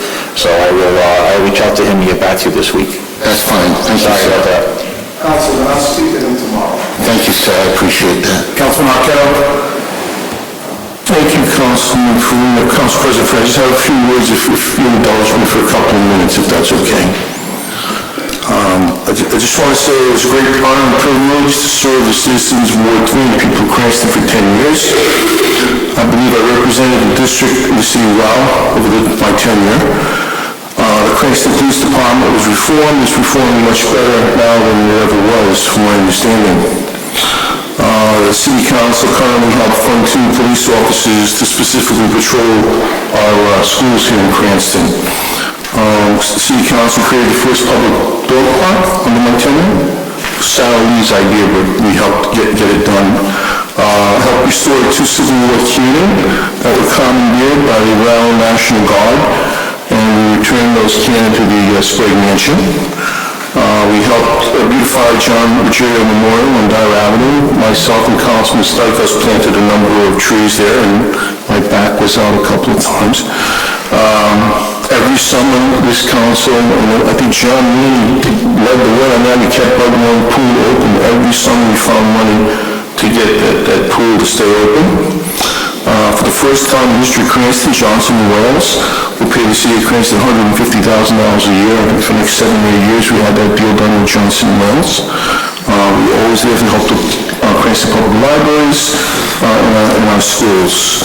A new chapter in my life is opening up, and we're serving on the Cranston School Committee. I'm looking forward to that. I want to say that I enjoyed working with one of my colleagues. They're very hard-working individuals. They're very honest, and they have Cranston's best interests at heart. I know they take the job very seriously. I want to thank President Farina. Has always done a good job of working across the aisle with the Democrats, and President Farina has always treated me fairly. I want to thank Vice President Favecchio. I think he takes a very rational approach on every issue, Mike, and you're kind of the anchor here in the council, and I appreciate that very much. Thank you. I want to thank the mayor. The mayor had a difficult time until the city finances were really hurting, and the council and the mayor pulled together, and our finances are very solid now, very secure, so it's a credit to Mayor Fung. I want to say he was a good mayor. I want to thank John Laney for his tenure as council president. He made my job a lot easier. John always explained things very well, and I appreciate his guidance over the years. Thanks for the memories. I guess that's what Bob would say, right? Thanks for the memories. Take care. Council President Laney. Thank you, Council President. I'd just like to thank my constituents. I ran for office 11 times, and they voted to elect me 11 times. Two of the times were primaries. I've served the citizens of the city to the best of my ability. I've made a lot of friends and very, very few enemies. All I can say is I'm looking forward to my retirement. I respect everybody on the council. I respect everybody in this administration. In my years, I've never seen anything that approached this scandal, with one exception, and that was the police department. And that was rectified under my watch as council president. So I wish everybody the very best of luck in the future. God bless you all. And that's it. Old business. There is no old business. Introduction to new business. Madam Clerk. Proposed ordinance 12-1801, placing a moratorium on solar phones, pending review of the zoning and performance standards, sponsored by Council President Farina and Councilman Brady, to be referred to ordinance for hearing on January 17th. Proposed ordinance 12-1802, a zone change for 100 Sakanasa Crossroad, petition filed by 100 Sakanasa LLC, to be referred to ordinance for hearing on January 17th. Proposed ordinance 12-1803, ratifying school committee's collective bargaining agreement with Rhode Island Council 94, Cranston Public School Employees Local 2044, for the years July 1, 2017 through June 30, 2020 for administrative assistance, to be referred to finance for hearing on January 14th. Proposed ordinance 12-1804, the crosswalk at 600 Pontiac Avenue, sponsored by Councilman McCauley, referred to ordinance committee for hearing on January 17th. Proposed ordinance 12-1805, in amendment of Chapter 2 of the Code of the City of Cranston, entitled Administration, Administrative Unit Benefits for 2019, sponsored by Mayor Fung, referred to the ordinance committee for a hearing on January 17th. Proposed amendment to Council Rule Number 4, submitted by Councilman Stichels, referred to the Rules Committee on a date to be announced. National Grid and Verizon joint pole location on Wilbur Avenue, referred to Public Works for hearing on January 14th. And that is all I have. I'd say motions on all business to the proper committees for hearing in January. Second. Motion and a second, under discussion. Seeing none, clerk, please take the roll. Yes. Yes. Yes. Miscellaneous business in the clerk's desk, the executive copy, executed copy of the Leona contract we voted on last month. With that, there's no further business coming before the Cranston City Council. The next regular meeting will be held on Monday, January 28, 2019. Entertain a motion to adjourn. All in favor? We are adjourned.